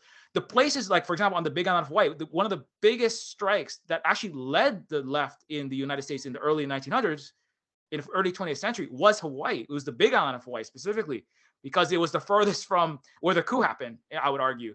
It was a huge strike that was brutally put down with massacres in the early 1900s. And the Filipinos made up a large bulk of these workers, brought in and suppressed. And again, just going back, the universal healthcare system eradicated. The wages in the system, you barely made enough to subsist, right? Whereas, right, the African business person, Alani, right? He made wealth, and he made some amount of money that he used to start a bowling alley and do things to help the community. Nobody made any money other than white oligarchs. Nobody made any collective wealth, and nobody. Yeah. And did the indigenous Hawaiians did the indigenous Hawaiians did their numbers, start to shrink, get less and less because of pogroms, because of pogroms that the white supremacist implemented, as well as residential schools. Did indigenous Hawaiians, were they also subjected to sort of the residential schools and the stolen generations that that Native Americans, Indigenous Canadians, and Aboriginal Australians face? Yeah. Yeah. So in after the coup again, so it's very important. I alluded to, there was this huge fire. Sometimes this is very, when you come to Hawaii, they'll take you to this historic Chinatown district that was for some reason was burned down. 37,000 plus structures. What they don't tell you is that there was a forced ghettoization, and it was pushing out the Hawaiians and the Asians into with white supremacist racist attacks, breaking of non-white businesses, windows at restaurants.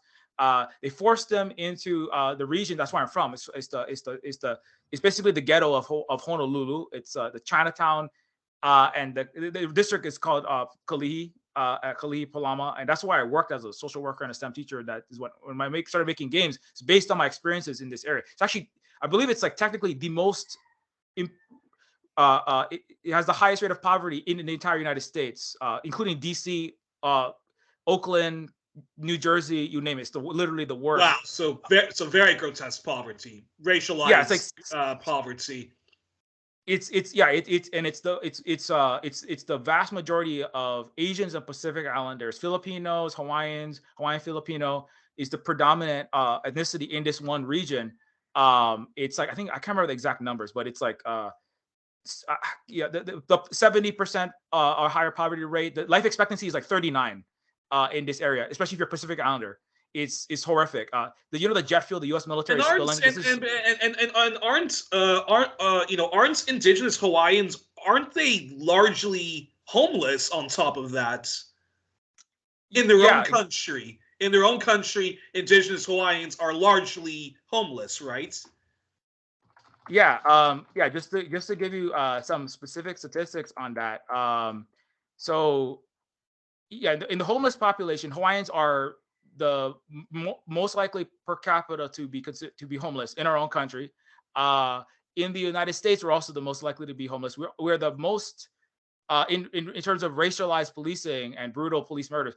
Hawaii has police have killed more people per capita than almost every other place in the United States. Hawaiians are the most likely, you're 6 times more likely to be killed by police if you are Hawaiian or Pacific Islander. It's actually even higher than for the African American population. If you're Hawaiian, it's already terrible. You're 2.5 times more likely to go to prison in the United States generally if you're black. You're 4 times more likely to go to prison if you're Native Hawaiian per capita. If you are, you take your pick. Hawaii has the highest rate of the school to prison pipeline, especially in this Hawaiian and Asian and Pacific Islander region that I'm in, right? That's why I was working in that region, because trying to keep kids out of prison. But it's, how do you do that when the school superintendents are literally calling the police to come pick up 12-year-olds, take them off to prison at the highest rate in the United States? It's always Pacific Islanders, Native Hawaiians, non-white people, and it's literally the highest rate of children, as you said, children being stolen from parents. Children are many times more likely to be in foster care, similar to Native peoples in U.S., Canada, Australia. And that's an evolution from the residential schools that your people experienced then, or the stolen generations, as it would be if we talk about the Australian context, right? Yeah. So in terms of the residential schools, definitely there were residential style schools, boarding schools, what they called in the United States, like the Carlisle School. Kamehameha Schools, one of the largest schools in Hawaii, was in fact classified a genocidal school of that residential school style. Most Hawaiians don't even realize that. They don't even realize what was happening there. But it's I would argue basically all the schools in Hawaii. As I said, there was a ban on the Hawaiian language, right? They taught completely fraudulent Hawaiian history, Hawaiians were taught that you were bad. That's why my parents hated themselves. You know, my parents are successful. They were successful genocide cases.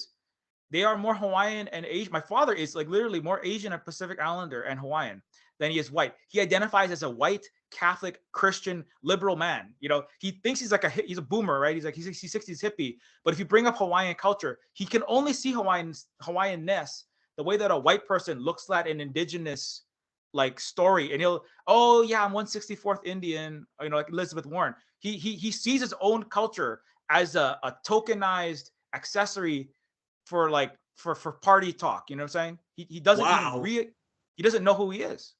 He doesn't know his own history. It's heartbreaking when I talk to him. He's 70. So that sounds like intergenerational trauma then. But then it sounds to me, because even when the residential schools in Canada and in the and mainland United States, United States, and even what was known as the stolen generations of Australia.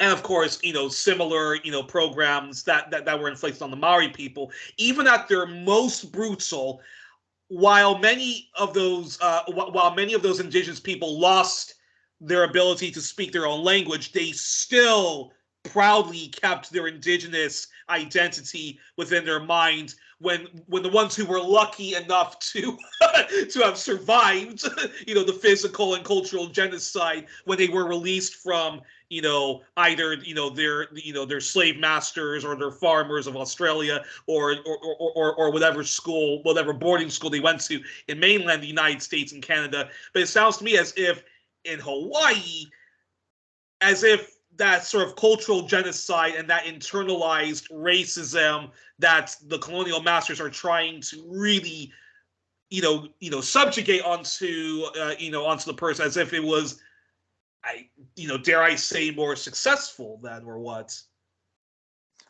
Yeah, that's basically what it is. It's hard to, Hawaii, it's so hard to describe sometimes for all the reasons that we've kind of gone through.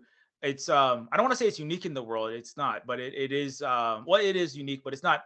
Obviously, it has similarities to Native experiences in the United States and the genocide in Canada. But I think part of the reason why it's deeper, it is in the way that you say more successful genocide is because, number one, it's an island. Geographically, there's not as much space, right? So this is the reservation area where there are the Native people. Not to say that reservations are perfect, but Yes. there's a conception of you can operate what remains of your Native people with your own Native government and your own Native ways over here. And this is Los Angeles, and this is California, and they're separate from you. Pine Ridge and whatnot. Yeah, Pine Ridge, and none of that's good. Obviously, all of that's unjust, and Native people, Anishinaabe and the Sioux and Lakota don't deserve any of this, right? I'm frequently talking to them about that, and we sympathize all the time. But at the same time, in Hawaii, it is the case more so that there is no, this is the Hawaiian space. Everywhere is the United States, and every Hawaiian is, you just not quite you are a white American, you just not quite the right shade, and you're lesser. So this really that's why when we talk about Hawaiian dispossession, the dispossession of indigenous Hawaiian people, so because there's no here, this is the shitty ghetto that we're going to put you in. That's why so many indigenous Hawaiians then are homeless, right? Or as well. So as I said, you're far more likely to be homeless. Just another statistic. There was a survey by Missouri Economic Research Information Center in 2019. Hawaii has the highest. So this is, I would say, this is like the capitalism index, just in terms of absolute like differential between rich and poor and the difficulty to survive. Hawaii has the highest cost of living in the United States, with an index of 191. Just as an example, the national index was 100 would be the average, and the second closest is the District of Columbia, which is worse than San Francisco, Manhattan, etc. DC is 159. Hawaii is 190. So Hawaii is by far the most economically unequal, unsurvivable place. And you can see it if you've ever been to Hawaii. It's Wow. you're paying 3 times as much for electricity a lot of the times. Housing the housing prices is comparable to San Francisco or Manhattan, and the wages are like 1/3, 2/3 to 1/2 the wages. I remember I seen comparison. If you're a chef in, a very expensive U.S. city like Seattle, San Francisco, or DC, the chef that's making, let's say 40,000 in Hawaii would be making 25,000 just for the exact same job. So you have the cost of living that are off the charts, like the most expensive cities. I'm sorry, the cost of living is off the charts, and the incomes are far less. So that's one of the reasons why people are homeless generally in Hawaii. And it's also targeted racially. So Hawaiians are of this most difficult to survive, extremely high homeless rate place. Hawaiians are extra likely to be homeless because of all the reasons we're talking about. And then there's many other factors to this. Another interesting point about Hawaii is Hawaii is the most non-white state. Yes. Hawaii is not even technically Hawaii is, according to the United Nations, Hawaii is it's a fraudulent annexation and an illegal military occupation. So it's not even a real state. Is that point, right? Very important. Because we talk about sham elections again, a sham forcing Hawaii into the United States, and then in 1959, there's a fraudulent statehood vote. So I just want to throw that one in there, which is that actually the United States broke the United Nations rules for statehood, which is that you need to give the option of the people. The people need to give the option for independence or to become a state, and the United States did not get that option. Basically, it said you can either be a really bad colony of the United States, or you can be a bad colony. You can be like just kind of oppressed as a state, and it was a false choice. And Hawaii said we don't want to make that choice. That's your democracy is like choosing between Coke and Pepsi. I mean, it's kind of like voting in Western elections, right? Two terrible politicians. Wow. One of the reasons why Hawaii is not legally a state under international laws, because it's a fraudulent statehood vote. Number two, the United States military, you're not supposed to allow the settler visitors, basically white Americans, to be voting in that vote under the UN rules. That happened. Also, U.S. military deployed U.S. Marines off of ships to rig the vote. So you had this U.S. ships were just dropping off soldiers to go vote and then go home. So the whole election, talk about a sham election. Okay, so that's the entire state of Hawaii. It's very good you mentioned that, because that's very important when we talk about real self-determination. What would real self-determination, radical self-determination get? But before we get into that, then very briefly, if it's possible, can you talk to us then about the negative impacts of the dominant tourism industry in Hawaii? And you talked about about the impact of U.S. militarism. So talk to us about the really negative impacts of the Hawaiian tourism industry and the U.S. military on the islands. Yeah. So again, all of these impacts are kind of comorbid, I would say, right? So the coup, it all goes back to the invasion.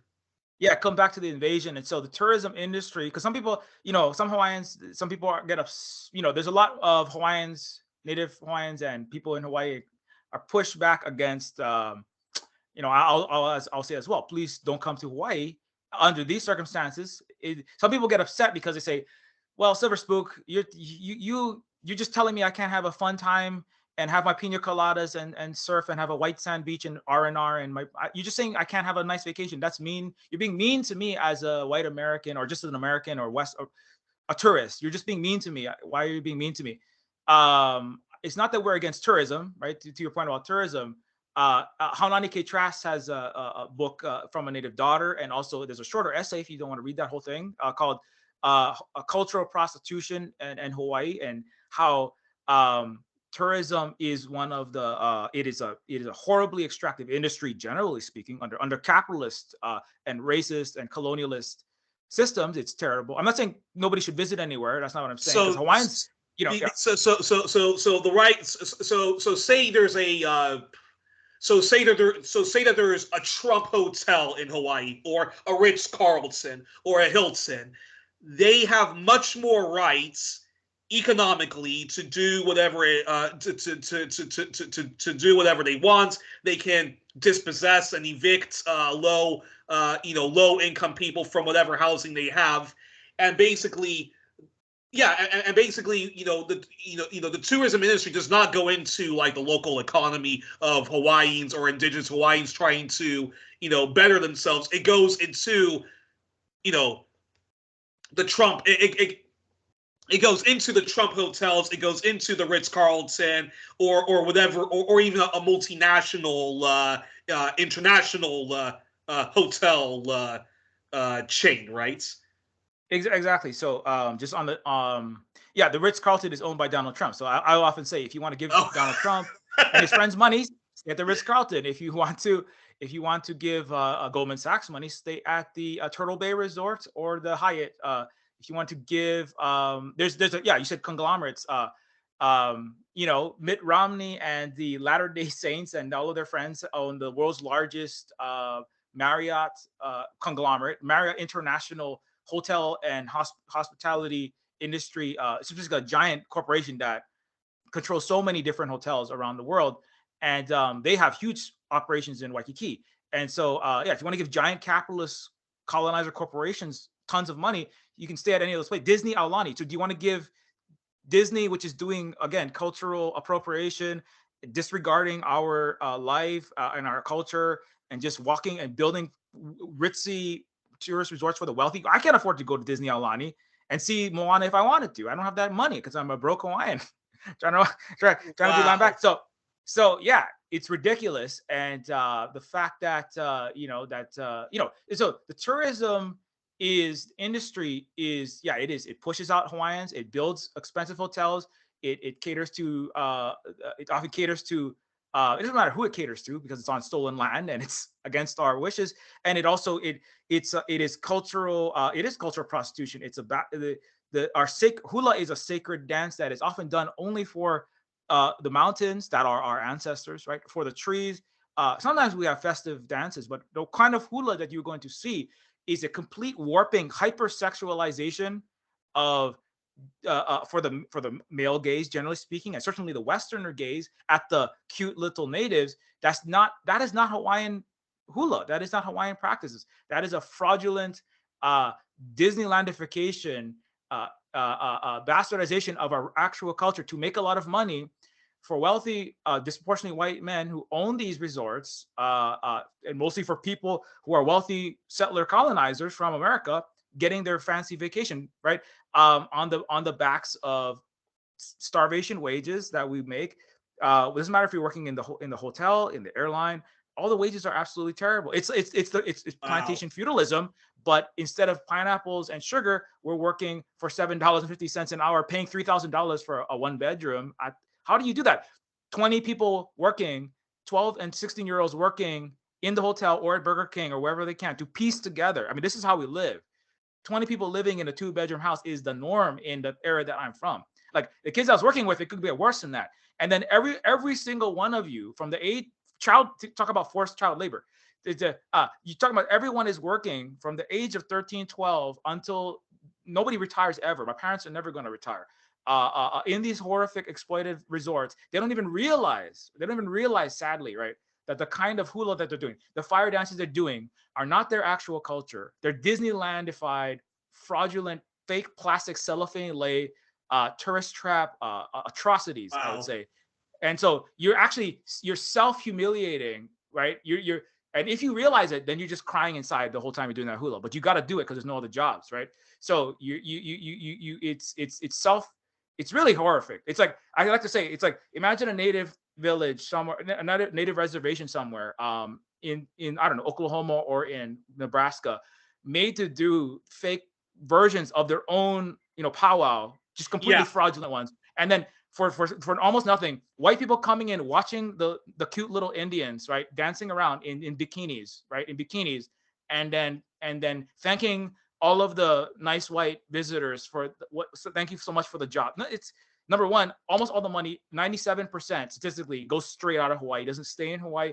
We barely make enough to survive, but come back the next day. That's like saying that United Fruit Company, right, was such a great job creator for South American people, right? That's the saying like slavery, right, was such a great job creator for African Americans. That's the kind of, and then but and that's really horrific what what the tourism industry is doing then to Hawaii. But then, and then talk to us about the briefly if it's possible, then talk to us about the effects of the U.S. militarism on the islands.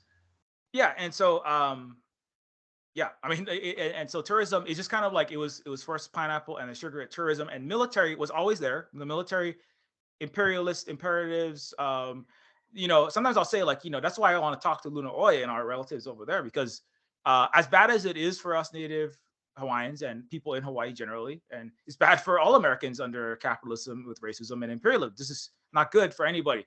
But the imperial part, or to your military point, is, I would argue, this is one of the worst, on a global scale, right? Hawaii is, in the beginning, it was a coup to build a military outpost, a quote unquote, as the great General Douglas MacArthur said, an unsinkable aircraft carrier to project power into Asia. And to be clear, Asia is 60% of the Earth's population. That's the majority of people on Earth. It's China, that's Korea. ASEAN is 700 million people. That's India. That's, and Hawaii was that outpost. At the time, the British Empire was more powerful in the late 1800s. Now the United States Empire is the world's preeminent superpower with primacy. Well, it's losing it, but for the last, over half century, the United States has commanded its world empire, certainly post-World War II, and its military industrial complex, and this is a fact that's not really known in the West, and certainly in America. Pearl Harbor, they know, Japanese bombed Pearl Harbor. People come every year. They have their Waikiki fake plastic Hawaiian, fake Hawaiian tourists, and then they go to visit the shrine of American imperialism, that is the USS Arizona and Pearl Harbor, right? That was the clarion call that rallied America to fight fascism. That's never mind the fact that the United States capitalists like Ford made tons of money arming Nazis. Exactly. Spanish Civil War. FDR did not have an arms ban, even though he was supposedly neutral during that first resistance to fascism. Yeah. And exactly right. And so Pearl Harbor is very important for the American psyche. The American so-called century. I don't know if they're going to have a century, to be honest, but the American primacy, right? Because they're running their course nowadays. They're not looking too strong. They can't get their proxy wars completed. Anyways. So Hawaii though is the speaking of those wars, right? Hawaii is the place. If you look at it as the United States as the capitalist superpower of the earth post World War II. Certainly during the Cold War against the Soviet Union, obviously, and then China to an extent, and then now, of course, definitely China is the number one enemy of the United States. So Hawaii would be the most important state. It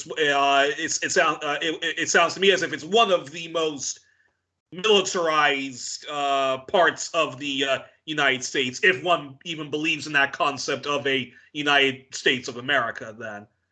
Yeah. So it's exactly. So the United, so the Hawaii, anyway. So I'm just kind of setting that up. I know it's kind of that's the grand chessboard geopolitics of it that explains why, number one, Hawaii suffers the highest per capita as the head of the Indo-Pacific Command, the highest per capita military presence. I think it's 25% of all of Hawaii's all active military. It is the highest per capita, highest per acre military presence, the most military bases per acre of land of any state of the United States. And again, Hawaii's not even a real state. So, so Hawaii, so we're talking about, Pearl Harbor, every single island, almost every single island has some kind of base on it. The United States military has made an entire island uninhabitable. They bombed Koho'olawe, cracked the water table. You can't even live there anymore. So speaking of water, right? We talk about indigenous water protectors, native water protector. The word for wealth in Hawaiian is vai. it is water, right? And it's because water gives life, and without the fresh water in particular, you don't have anything. You don't have plants, food. What did the U.S. military do to this to this island? Did they test nuclear weapons or something? Or They didn't test nuclear weapons there. They did test nuclear weapons in the Marshall Islands, however, and they bombed yes, 56 yeah, over 50 times. They did not test nuclear weapons there, but they did. They tested very, very large artillery to practice for the horrific illegal wars of aggression in Korea, Vietnam, etc. You know, all of America's wars. Almost every single American war was staged. It was practiced. Weapons testing. Just as one example, even like during our protests on Mauna Kea against illegal science endeavors that the U.S. is fraudulently doing, Mauna Kea TMT, the U.S. military dropped 15,000 pounds of C4 equivalent from a B-52 Stratofortress like 6 miles from us. In part, it was just to threaten us, but that was just a small amount of the kind of military actions that they do. They're constantly bombing almost every island all the time, doing drills. They fire uranium in radioactive substances like the anti-tank, right? But then on top, shell. Sorry to interrupt, but then on top of doing these war games, practicing bombs, or even bombing, their own civilians that are protesting against, whatever is the latest stupid military idea they have. But wouldn't that sink the island? Like, wouldn't that actually push it more like, like literally to like the sea? When we talk about bombing somebody to it's like oblivion, isn't that what like the U.S. military is basically doing? These self-inflicted wounds on on Hawaii, but on those islands that you say some of them are uninhabitable.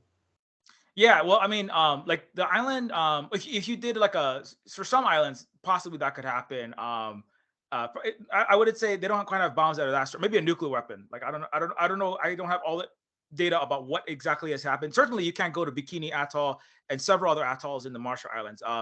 Kaho'olawe, the major problem is that they destroyed the water table. So the aquifer, the underground fresh water that you need to live there, is basically it's a freshwater lens. Yeah, it's yeah. So it's like you have this. It's a kind of shell that contains there's salt underground lens of fresh water above salt water.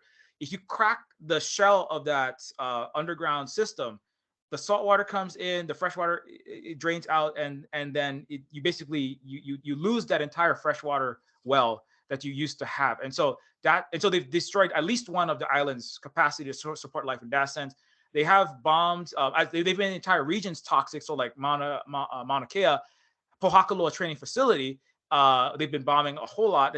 I think it's the largest by acreage land training facility in the world. I mean, they have much larger war games here in Hawaii. The RIMPAC is the world's largest planetary war games for the entire imperialist world. 26 countries, AUKUS, NATO, they all involved in that. It's preparation for war on China. Their final war is RIMPAC. Every 2 years it happens. Battleship, the movie, is based on that mega military action. So, and those actions also, they sink an entire battleship in. They set off so many weapons that have unknown effects. A bomb actually washed up on the shore of Maui, and kids are playing around it. This very it's I would say it's obviously more horrific in places like you go to like Laos, Vietnam. Children are dying every day from these unexploded American bombs that they charge Vietnam landmines, right? Yeah, exactly. And so like I would say like per acre, like they have a bigger problem than us, but it's still they are bombing. They are spilling probably the most directly impactful at this moment. But every island is suffering this radioactive waste. They have the toxic munitions from the unexploded bombs that are not necessarily radioactive. It's just very toxic. And then you have Red Hill Fuel Facility. That was the one that was everyone. It was an international story where the United States military's 250 million gallon underground storage tanks it was designed for the entire U.S. Military, its fleet, its Air Force, and its Navy. If there was a protracted World War II, if World War II went on for several more years, it was enough fuel to power the entire military. air destroyers, F-16s, what B-52s, whatever they had, for years and years and years. It's 250 million gallons. It's the world's largest underground fuel storage facility. I'm sorry.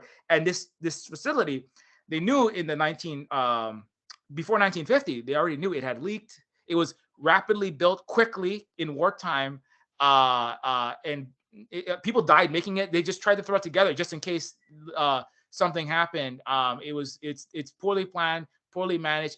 It was invisible to the world, to even the citizens of the United States. They didn't even know it was there. It's supposed to be a secret facility underground in case the Japanese bombed again, right? That was the idea. But anyway, long story short, that facility has leaked at least once a year, or on average 2 to 3 times a year, for decades and decades and decades. It has been spilling jet fuel into so that Waikiki that we're talking about, right? Where the Pearl Harbor, Arizona Memorial, 12 million people a year come through Hawaii. I mean, it's too many people, but all of that water for that 1 million person island of Oahu, the sole source aquifer is sitting right underneath all of those tanks that have been spilling and spilling and spilling and spilling into that water. There is no data. The U.S. military has done its best to not keep any data about when and how it's been spilled. It has, we've had to be Oahu water protectors and Native Hawaiians, and just environmentalists and just people concerned about the planet and the environment. Certainly in Hawaii, we have had to be out in the streets for over for basically forever. It's been years and years and years, but certainly in the last 2 years since this really big spill. And I've tried to put that on the map more personally as much as possible, because as we said, the U.S. military's, the Indo-Pacific Command is the largest command fleet. It's the most important military nexus. It's where Edward Snowden. It's also the intelligence nexus. It's where Edward Snowden became the director of intelligence that unites the NSA, CIA, et cetera, et cetera. So it is critical. Alliance. Yeah, the Five Eyes Alliance, and it is the Indo-Pacific Command for the vast majority of the United States and all of its allied military forces. All those, whenever you see a news story about AUKUS and the submarines and the battleships going up and down the freedom of navigation in the Taiwan Strait, all the talk about preparation for the major war against the real rival of the United States, that's actually China, or the enemy that's China, blah, blah, blah. And, all the military bases encircling China, all of that is commanded from Hawaii. All of that is fueled and in some way flows through Hawaii. And so the United States is, its admirals, its generals, the military industrial complex, not just the United States, the whole entire Western colonial capitalist world that would like to badly try to hang on to their order, really, to a large extent. They want and they need Hawaii because, that's why I said it's the worst thing is when the U.S. and Western empires use our islands for it. It hurts us internally, environmentally. It hurts us because, just again, another comorbidity is that the tourism industrial complex and the military come together, similar to like a lot of Asian countries where Hawaii has one of the highest rates of human trafficking and child sex trafficking and sexual abuse, and the number one most the average human child sex trafficking incident is a 15-year-old Native Hawaiian being sex trafficked by a U.S. soldier. So the military, and this is a whole problem of sex abuse. I mean, Korea is a nightmare over there. And Japan, notably Okinawa, right? Yeah, in Japan and Okinawa, so you have again all of these kind of come together. So you have the sexual abuse, the disappearing children, both human trafficking as well as in the genocide through separation of indigenous parents from their children, and then you also have the military poisoning the land, poisoning the water, and then the worst one, of course, they all of those wars. Vietnam was staged, it was practiced, it was trained, it was launched from Hawaii. Iraq is in Asia, it's West Asia. It was staged, it was launched, it was practiced in Hawaii. I actually know where the training facility are for. They built fake Iraqi cities. They built like a mini Baghdad, and they built a mini Vietnam, and they built a mini South Korea to train the U.S. soldiers on guerrilla warfare, on desert warfare, and it is It's like and the Hawaiians are all, like many indigenous people of color. This is another one of the complications, is that we're overrepresented in the military because there's almost no jobs for us otherwise, and we're all brainwashed to believe we're all Americans, and we just want to be GI Joe. That's where you got people like Tulsi Gabbard, but that's I hope nobody pays attention to that to the joke I just made. But yeah.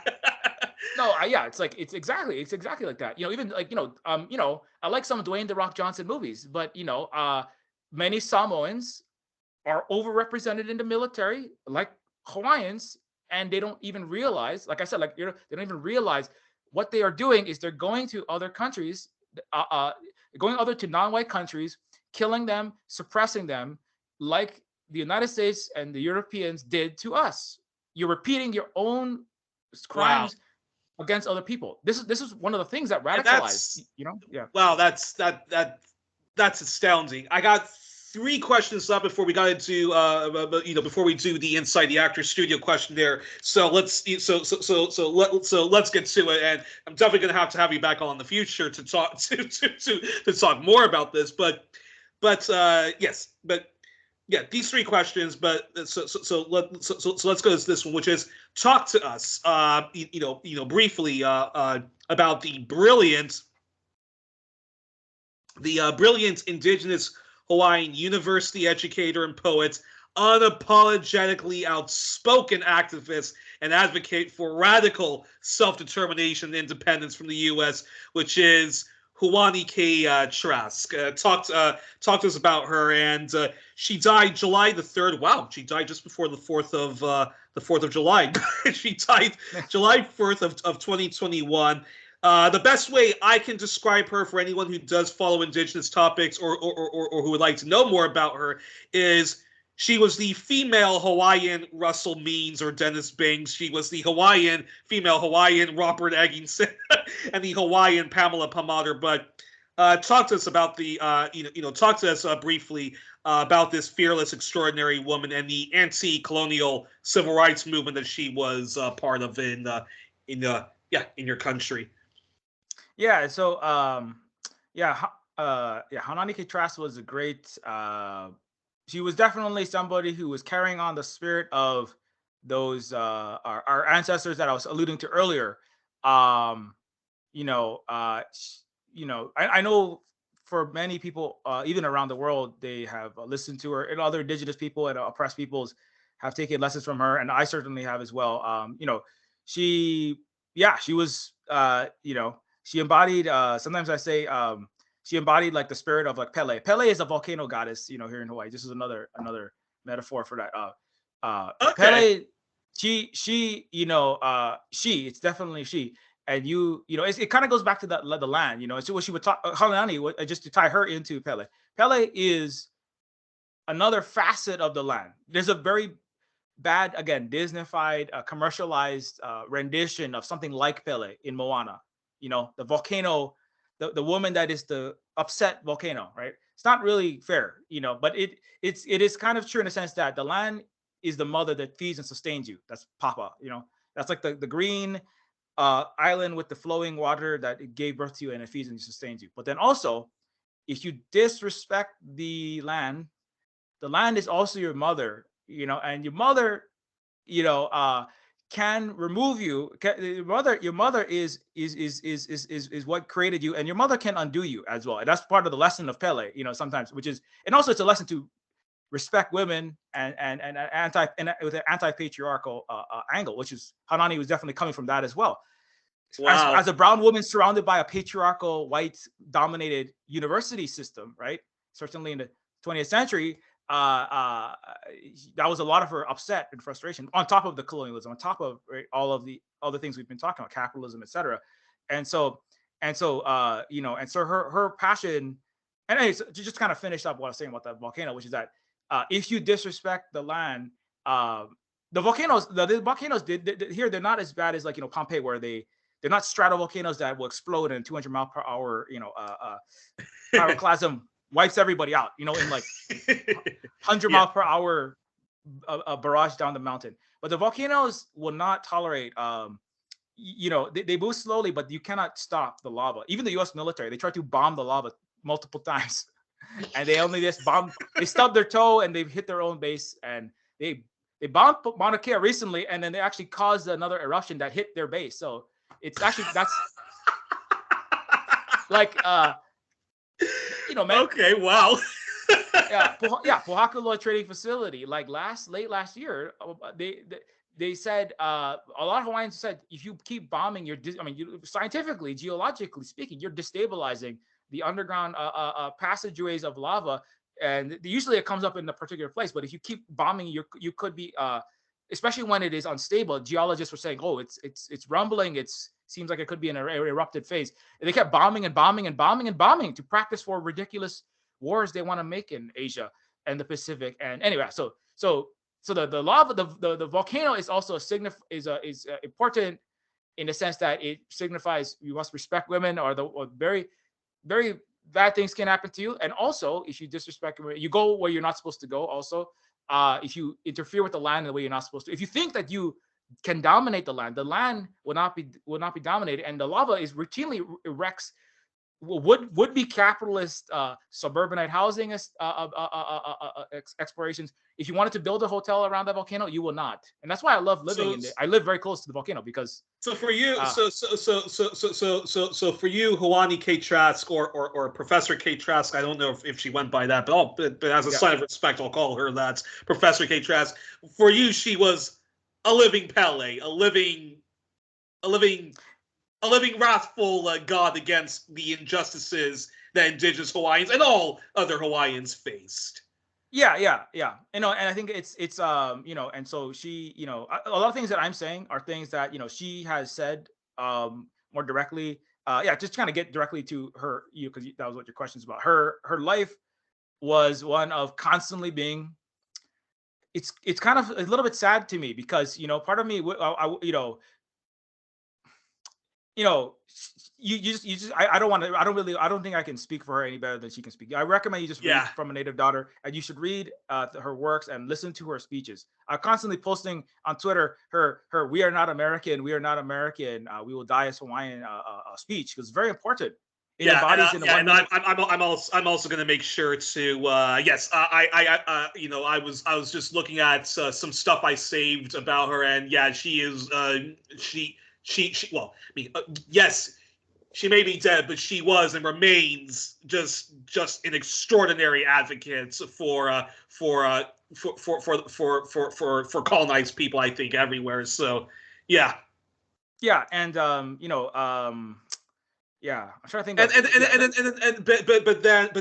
But then before we get to this second to last question of mine, but before we move on from her, I mentioned that that she for our Americans and our Canadian audiences, that she is very much a Hawaiian Russell Means or a Hawaiian Pamela Pomander. So talk to us about the movement she was sort of part of when it comes to when we talk about Indigenous Hawaiians and when we talk about radical self-determination and independence and so forth. So I would say she was at the forefront of Hawaiian self-determination, like in the era of the decolonization, in a sense of countries were after World War II pushing towards, why do we have to keep being part of this British Empire? Why are we owned by France? Like why is Hawaii illegally occupied by the United States? And so she was at the forefront of self-determination, indigenous struggles, of that ilk of that time. And she was very vocal about this.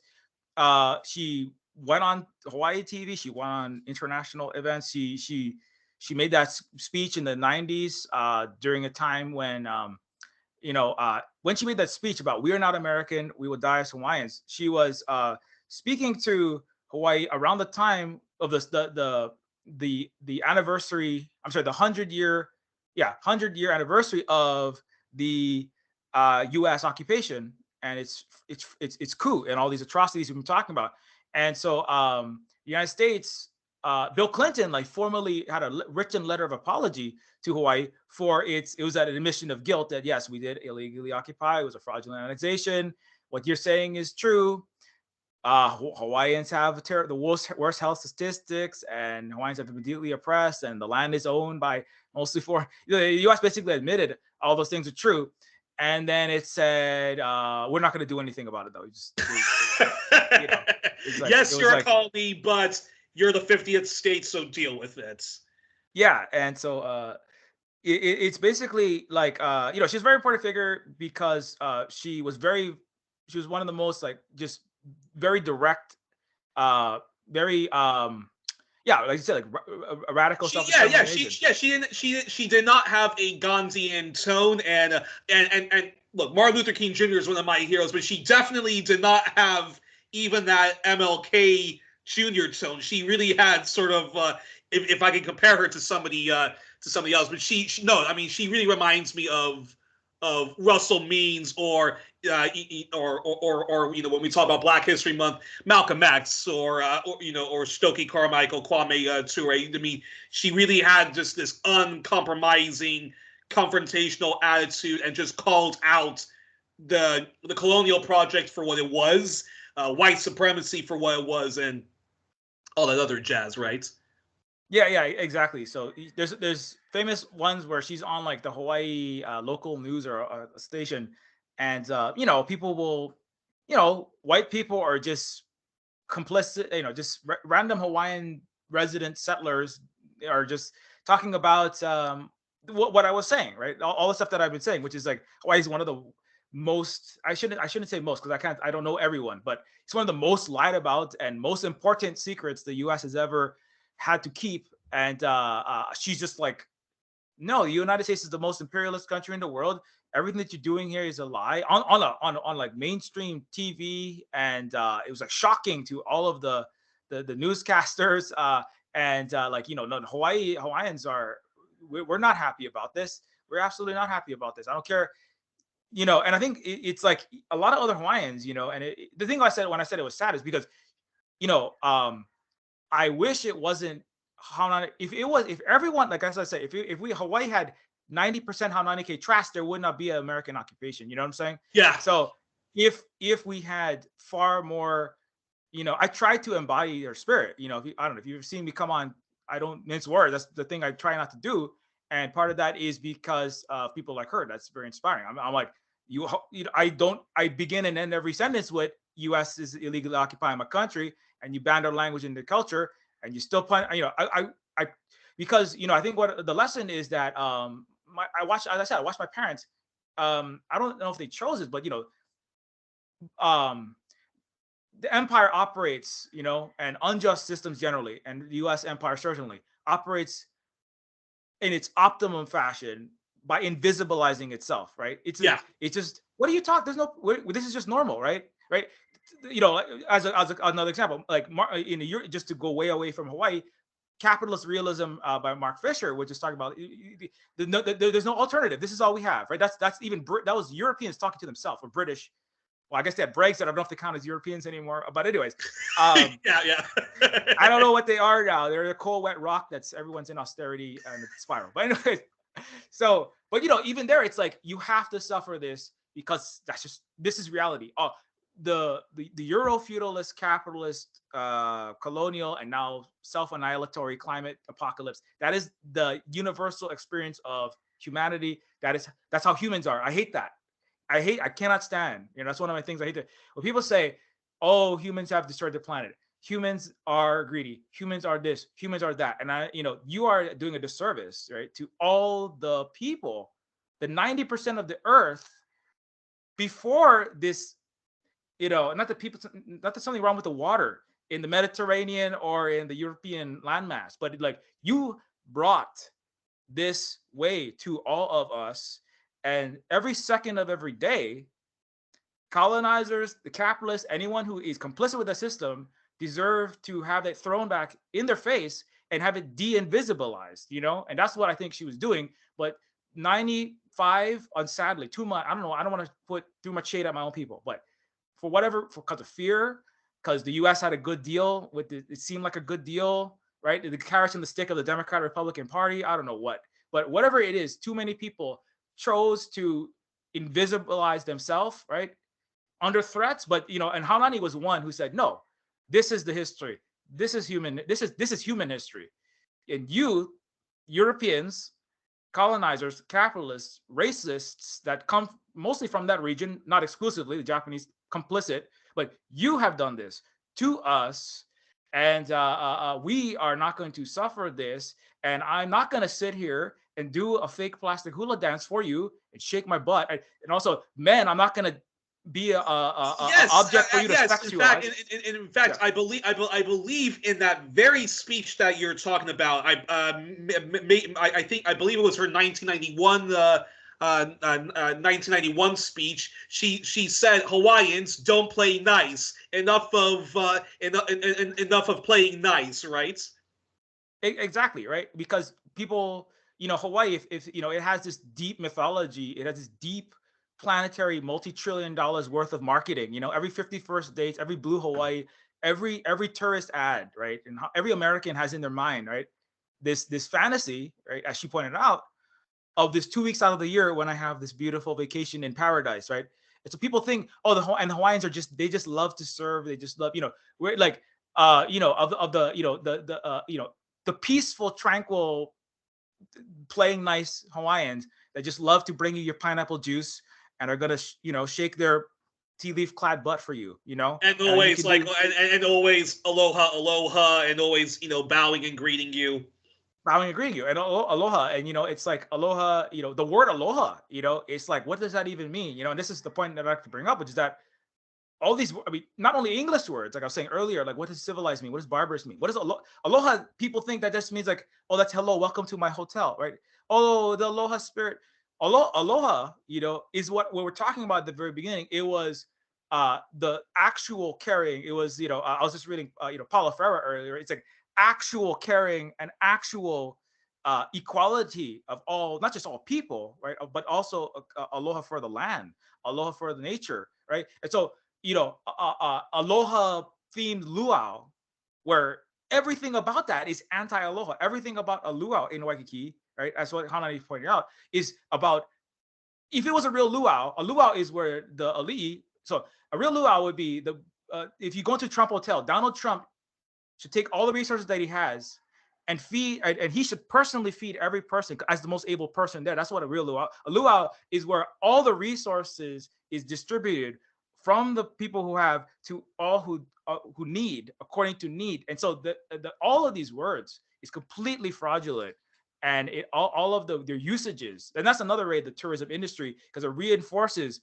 a fake, and it constructs a fake meaning of these Hawaiian words on top of it. And of course, always, anyway, so that's another thing that's very important for people to remember. A real luau is where lived socialism, communism, collectivism was practiced. That's what a luau actually is. So when you go to any luau in Waikiki, if they charge you to get into it and any money is being made, it's not a luau. It's tropical McDonald's, but overpriced. That's what it is.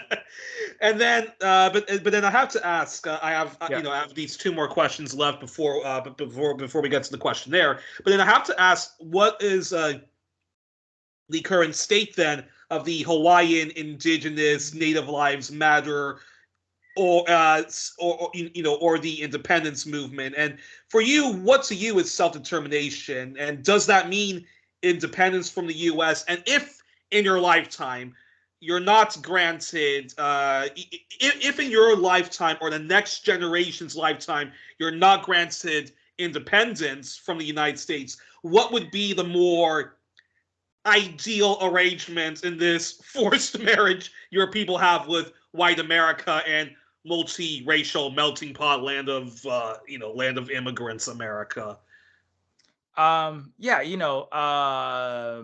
Ultimately, sometimes people will ask me this question. Well, Silverspook, you're never going to get America off. They have all the guns, they have the nukes, they have the Air Force, they have cultural hard power, they have weapons of mass financial destruction. If you left, they would just coup you like they would do any other place. And to a certain extent, they're correct about that. The United States but you have to always say with an asterisk, the United States is currently seems impervious, but every day it's less and less and less.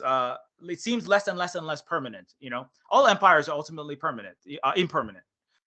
We should all remember. But not just that. I think that what we're currently seeing is it's not simply about changing hands. Number one, we've never been in a moment where the entire system of capitalism is cannot continue because the earth cannot sustain it, right? Even European, Western, American environmental scientists can do run the empirical numbers for you, and they tell you that if America is capitalist, they just had a vote that said overwhelming Democrat and Republican vote that said we denounce socialism, we are pro-capitalist. So if America is pro-capitalist, and even American scientists say that capitalism is not cannot be continue with inhabitability of the planet Earth.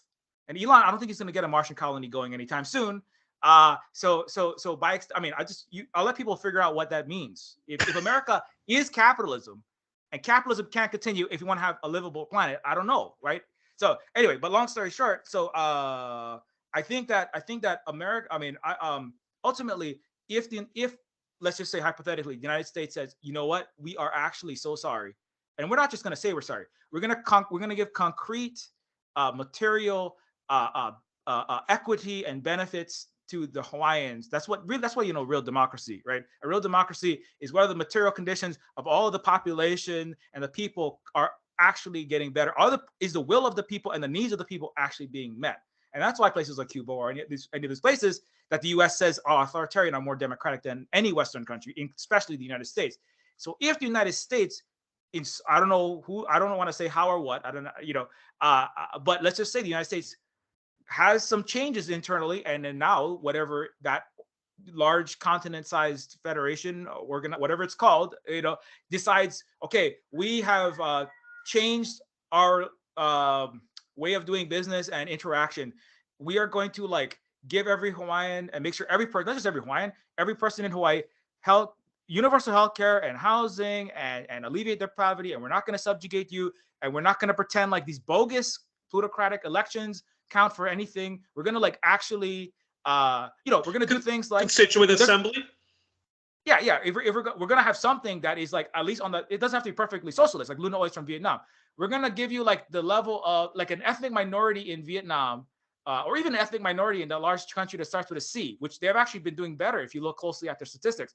If we're going to actually have material conditions and political conditions alleviated and give you actual equality, give you actual justice. I mean, again, I don't know if I don't know how and when this might happen. If the U.S. did that, I don't really care if it's called the United States and this is Hawaii.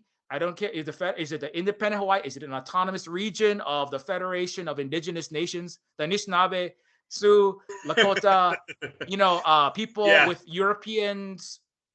people of European ancestry who are now citizens of the Federation of Turtle Island.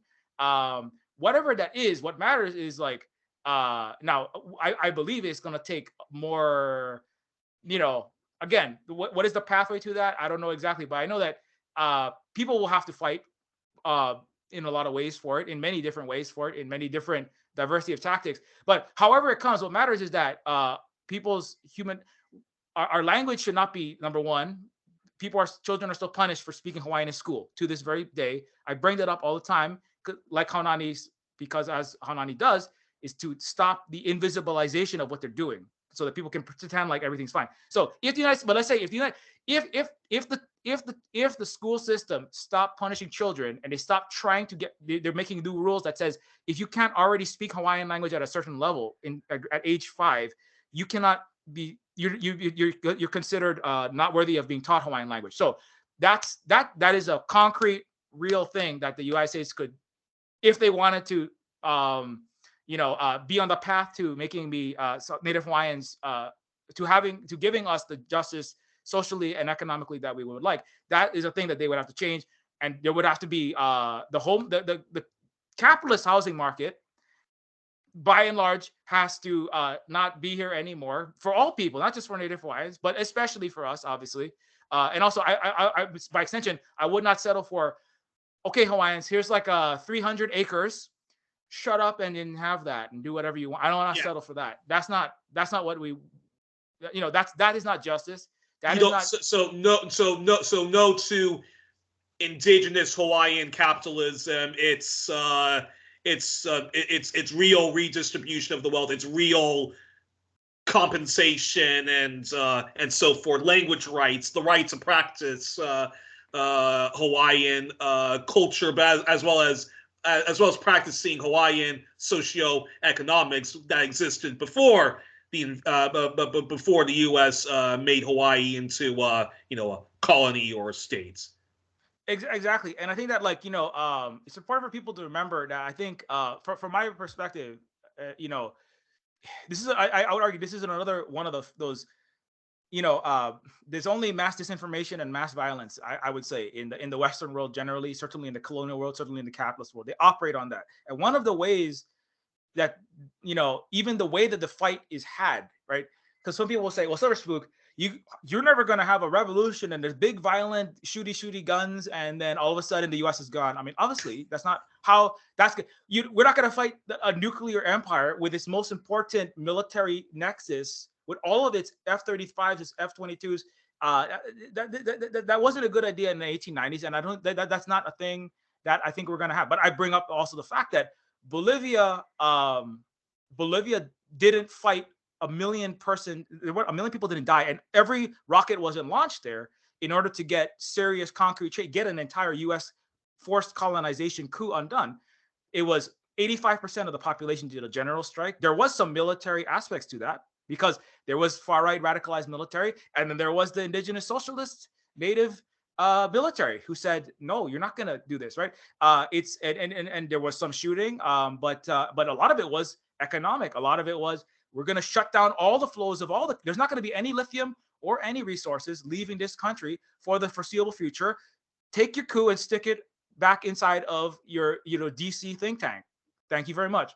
And so, like obviously in Vietnam, the Vietnamese, that went a little. It was more direct and violent. But on the other hand, the Vietnamese were literally being bombed into the stone. They had no other choice. But anyway, long story short, so what I'm saying is that the fights are not as cut and dry in these situations as in this moment. It's independent Hawaii, or it was independent Hawaii, and then suddenly it just flips, and now it's the United States colony. And now it's Hawaii.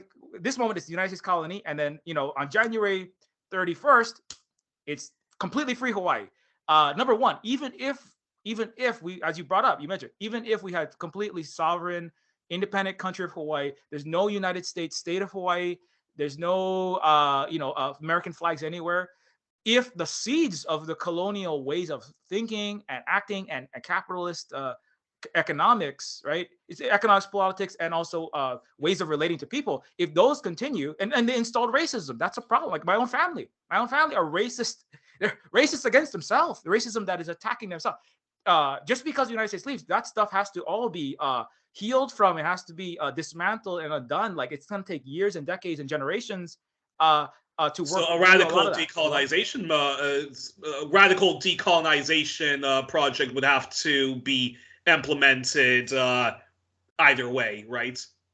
Yeah, and I think some people will bring up that self-determination. I forget, it was I think Lenin and Ho Chi Minh would agree on that self-determination of the people outside of the subjugation of an imperial force is paramount. So even if you have somewhat reactionary and somewhat capitalist structures inside of a country, if it's not simply a colony, that is already that is already a major step in the direction that's needed. Now, of course, what counts as a colony? Because of course you have, Kwame Ture, and we point out you have colonization, then you have neo-colonization. So just because a lot of Africa is not a state of the United States, but what is a state if your entire country is run by the IMF and these mega financial entities, right? And you're under threat of military. Doesn't matter.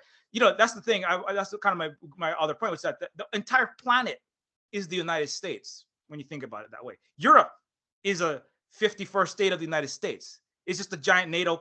It's just a U.S. military over Germany. I would say it's a pan-European empire that continues to not only do internal colonies, but continues to scramble for Africa or scramble for Latin America and so forth. So that's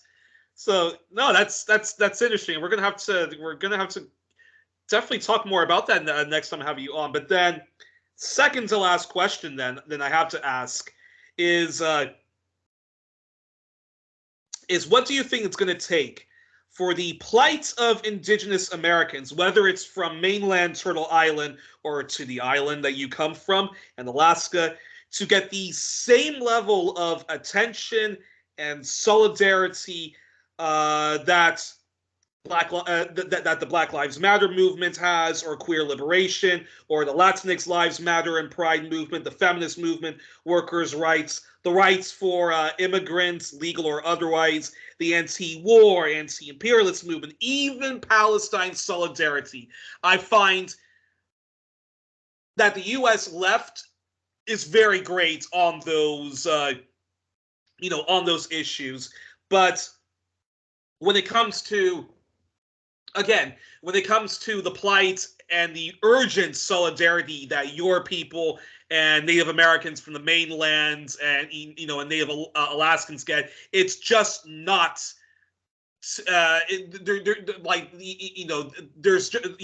not much attention or not much solidarity is shown there. So, what do you think it's going to take then for that level of urgency and solidarity for all of the Indigenous Americans to get to the level that it's at in Canada, or even in New Zealand, where now I know that New Zealand is not a paradise either, but when it comes to race relations between Maori and Anglo-white, Kiwis and the rest of New Zealand, it certainly is much better if you compare it to Australia, Canada, and the U.S. Put together.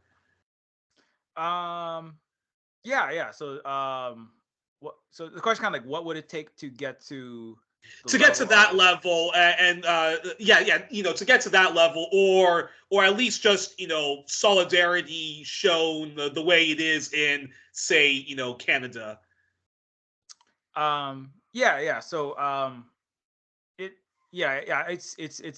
I can't.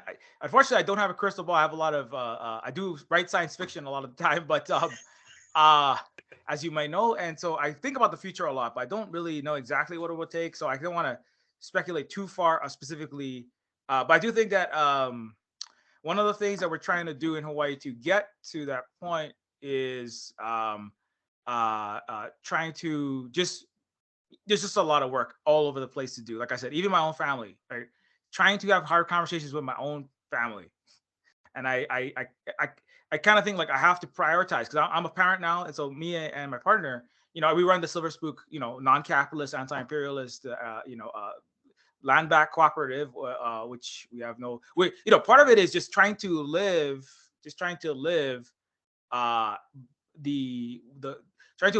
in the way that we would like to see Hawaii. Not to be the change you want to see is kind of a it's kind of a platitude, but what I mean is like literally the way that we organize the business here. Cause I used to work for corporations or the government or the NGOs, which are the nonprofits. It's like a for-profit money laundering scheme in the United States, to be 100%. It's these are PR.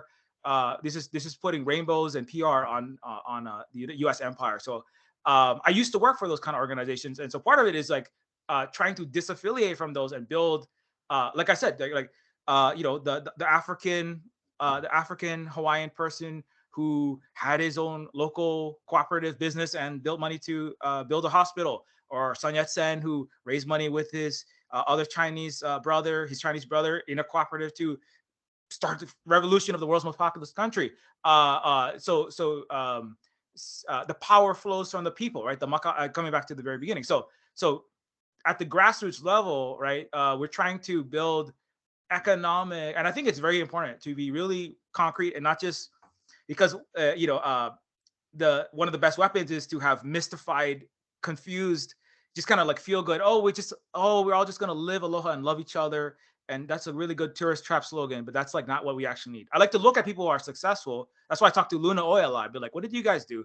You are successful at liberating your country. You have $4 insulin. You have better life expectancies track than United States. You have sovereignty. You don't have any threat of fascism. You know, you don't have any military bases of the United States there. What did you do?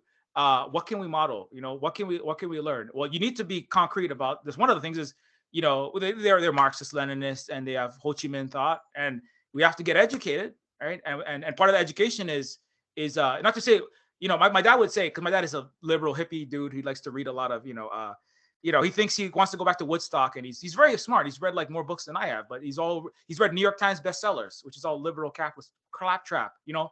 And so when I start talking about we have to get towards this path of socialism, the material, and he's all like, well, that's too materialist. That's anti-Hawaiian. And it's like, no, the Hawaiians cared. We care about all people and all of the. If you really cared, right, you wouldn't try to distract people with, just the slogans. It's important for people to have fun and to love their culture and to love their spirituality, but we have to also have the truth and true history to make changes going forward. And so part of it is what I try to do a lot of the time is educate people in terms of what was Hawaii, not just, Hawaiians had, this kind of like, indigenous for white consumption, indigenous for white progressive liberal consumption, right?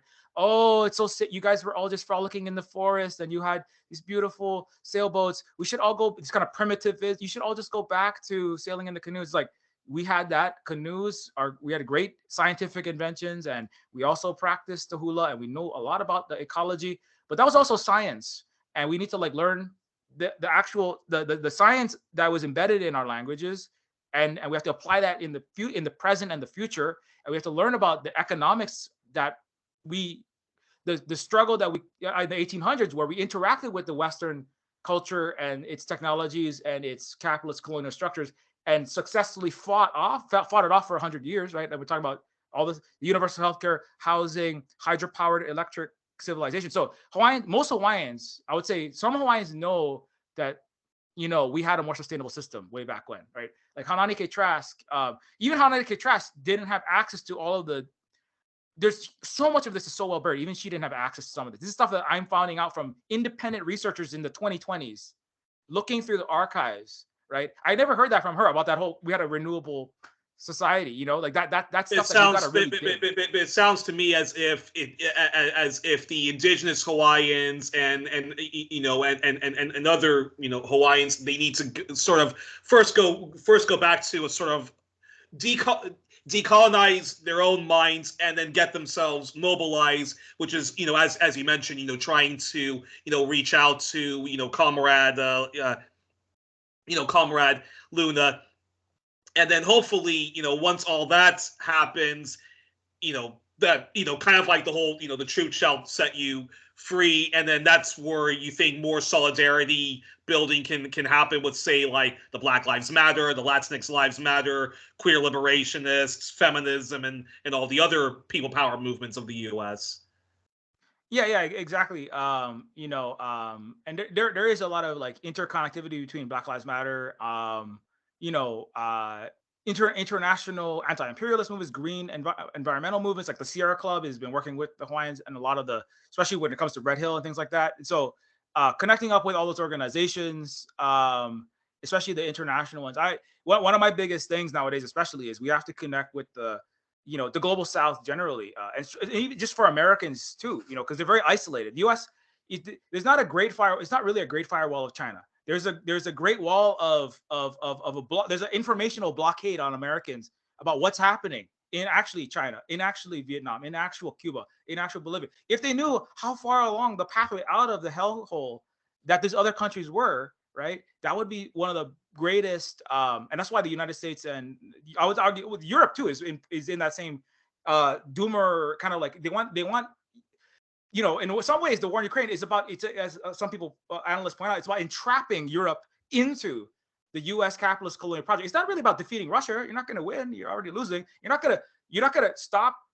The U.S. I don't really think they can stop China. It's about entrapping the vassals inside of their own downward spiral as long as possible, and maybe they can disrupt global win-win networks. But I think that so for Hawaiians, we have to recognize that like we have to like we really have to learn from the international movements. We have to learn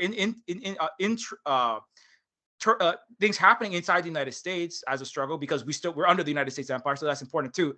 But we have to expand. Get back to that. So even get back to that radicalism and even get back to that history of indigenous resistance, whether it's the American Indian movements and similar ones in Canada, in Australia, in New Zealand.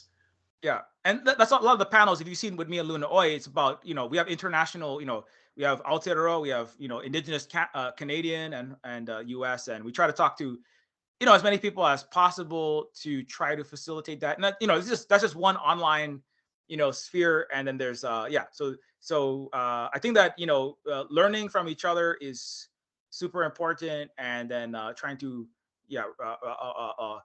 it's not really, it's learn our actual history. I was going to say, learn another history. No, it's actually learn our actual history, because the US doesn't teach history. It just teaches, yeah. Well, I hope I live to see the day where the where in terms of solidarity to indigenous people, the U.S. gets to the level it's at in Canada or New Zealand, and I wish that too for Australia and to the Sami people. But before I let you finally enjoy the rest of your Sunday, we end the program usually with we end the program usually with the questionnaire that was done by Marcel Proust, later the French broadcaster Bernard Pivot, and of course my hero, the great James Lipton of Inside the Actors Studio, did this. So Silverspook, it is your turn to do this. Yes, let's get on to it. What is your favorite word? Favorite word? Oh man. And it could be it could be in Hawaiian. It could be in other languages. Favorite word. Okay. Well, I'll just say aloha, but the Hawaiian word aloha, not the Disneyland, fake Disneyland aloha. What's your least favorite word? Least favorite word. Oh man, the entire English language. No. Wish you didn't force it into me. No. Least favorite word. Oh man. Shoot. What's a word one? I just start bristling. I guess empire. That's okay. What turns you on spiritually, creatively, or psychologically? Spiritually, creative, psychologically. Oh man. Yeah, well, obviously, listening to Hanani Kay-Trask is very much inspirational. Listening to our fellow oppressed peoples around the world struggling is, psychologically, it's, and I don't know, sometimes just, we just going out in the garden and, touching the mother that is the earth, and, sometimes the earth and our older brother that is the kalo plants. Sometimes they speak to me. In the I don't literally sit there talking to the plants, but I mean I do draw inspiration, because there's so much that people could learn. If they really watched how plants grow, even just like the plants, they cooperate. In the ways that if you look closely, the beauty of nature. Then what turns you off? What turns you off? Having to do taxes? The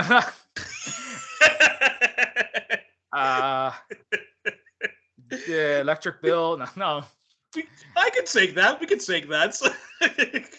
Oh yeah, no, that's a good one. The electric bill, because it would be very small or none, and it would be renewable if we weren't occupied. So then what sound or noise do you love, followed by what sound or noise do you hate?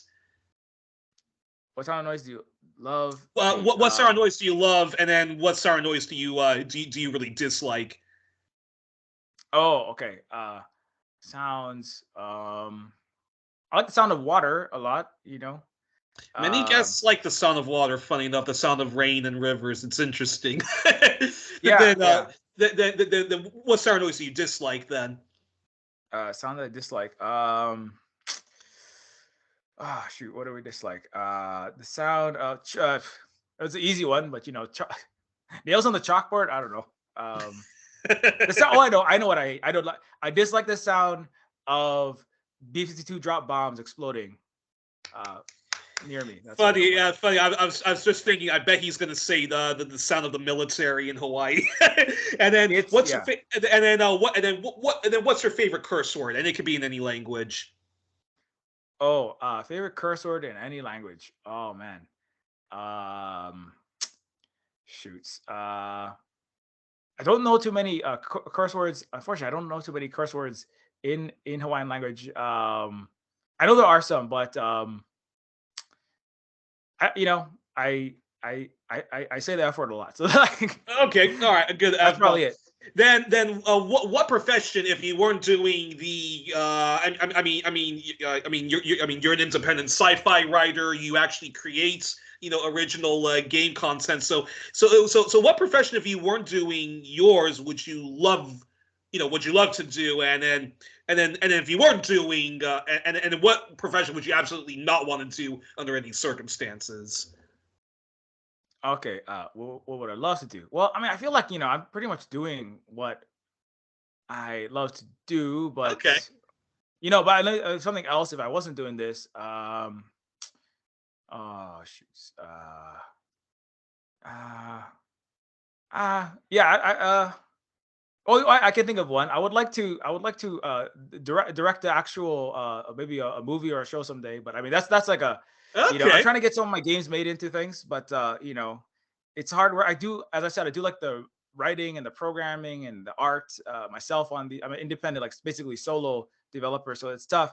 So it'd be nice to just direct the movie and just only do the fun big picture stuff. Uh, Yeah. as a film buff, as a film buff, I would love to see what kind of movies you do, and then what profession would you absolutely not want to do under any circumstances?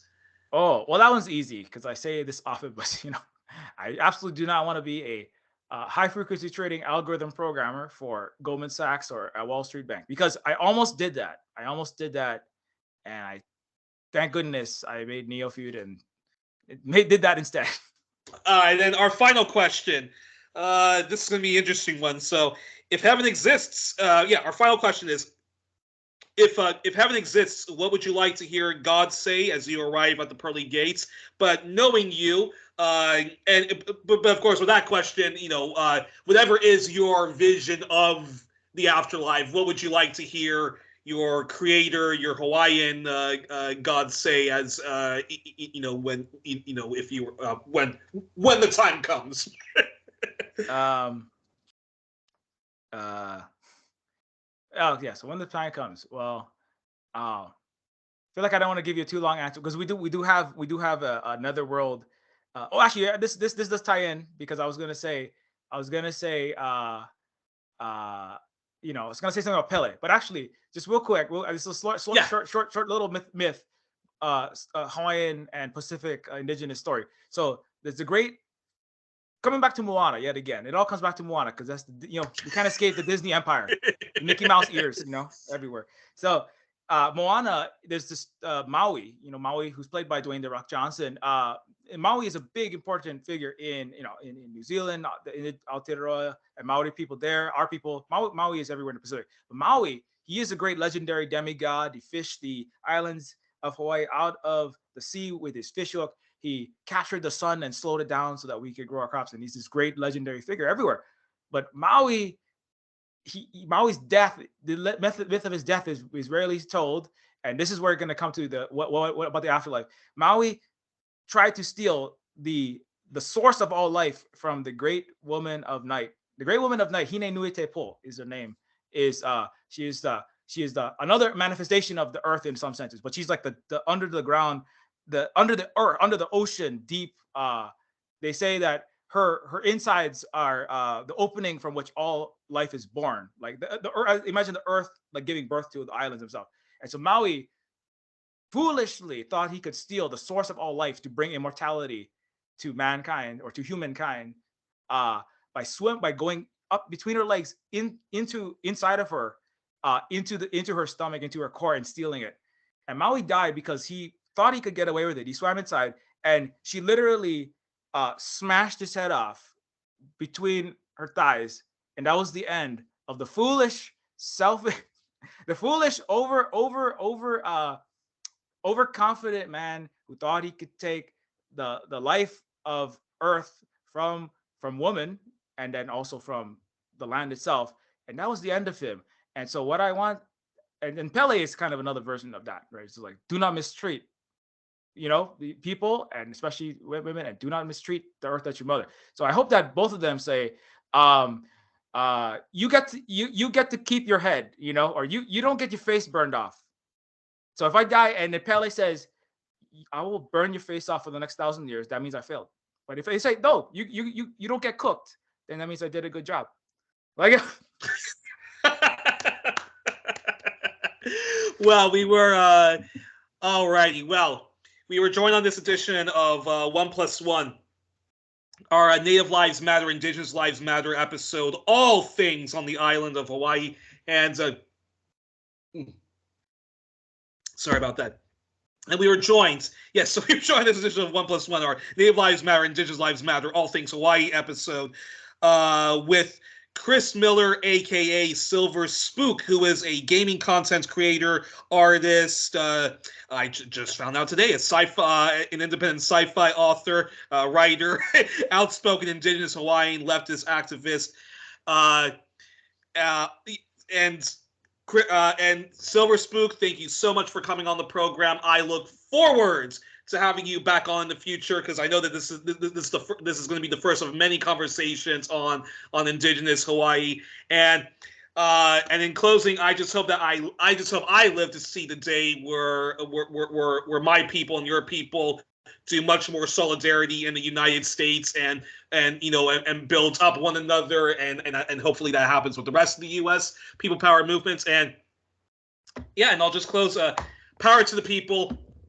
Death to settler colonialism and racial capitalism, and let's hope that Hawaii, if it does become independent, gets that radical gets that radical socialism, which we should all model Hawaii. We should all be modeling our society on. Yeah. Thank you so much, Youri. It's been a real pleasure, and thank you for platforming these important struggle and all the other very important movements and struggles that you have been working on. It's been a lot of fun, and thank you. Likewise. Thank you so Likewise.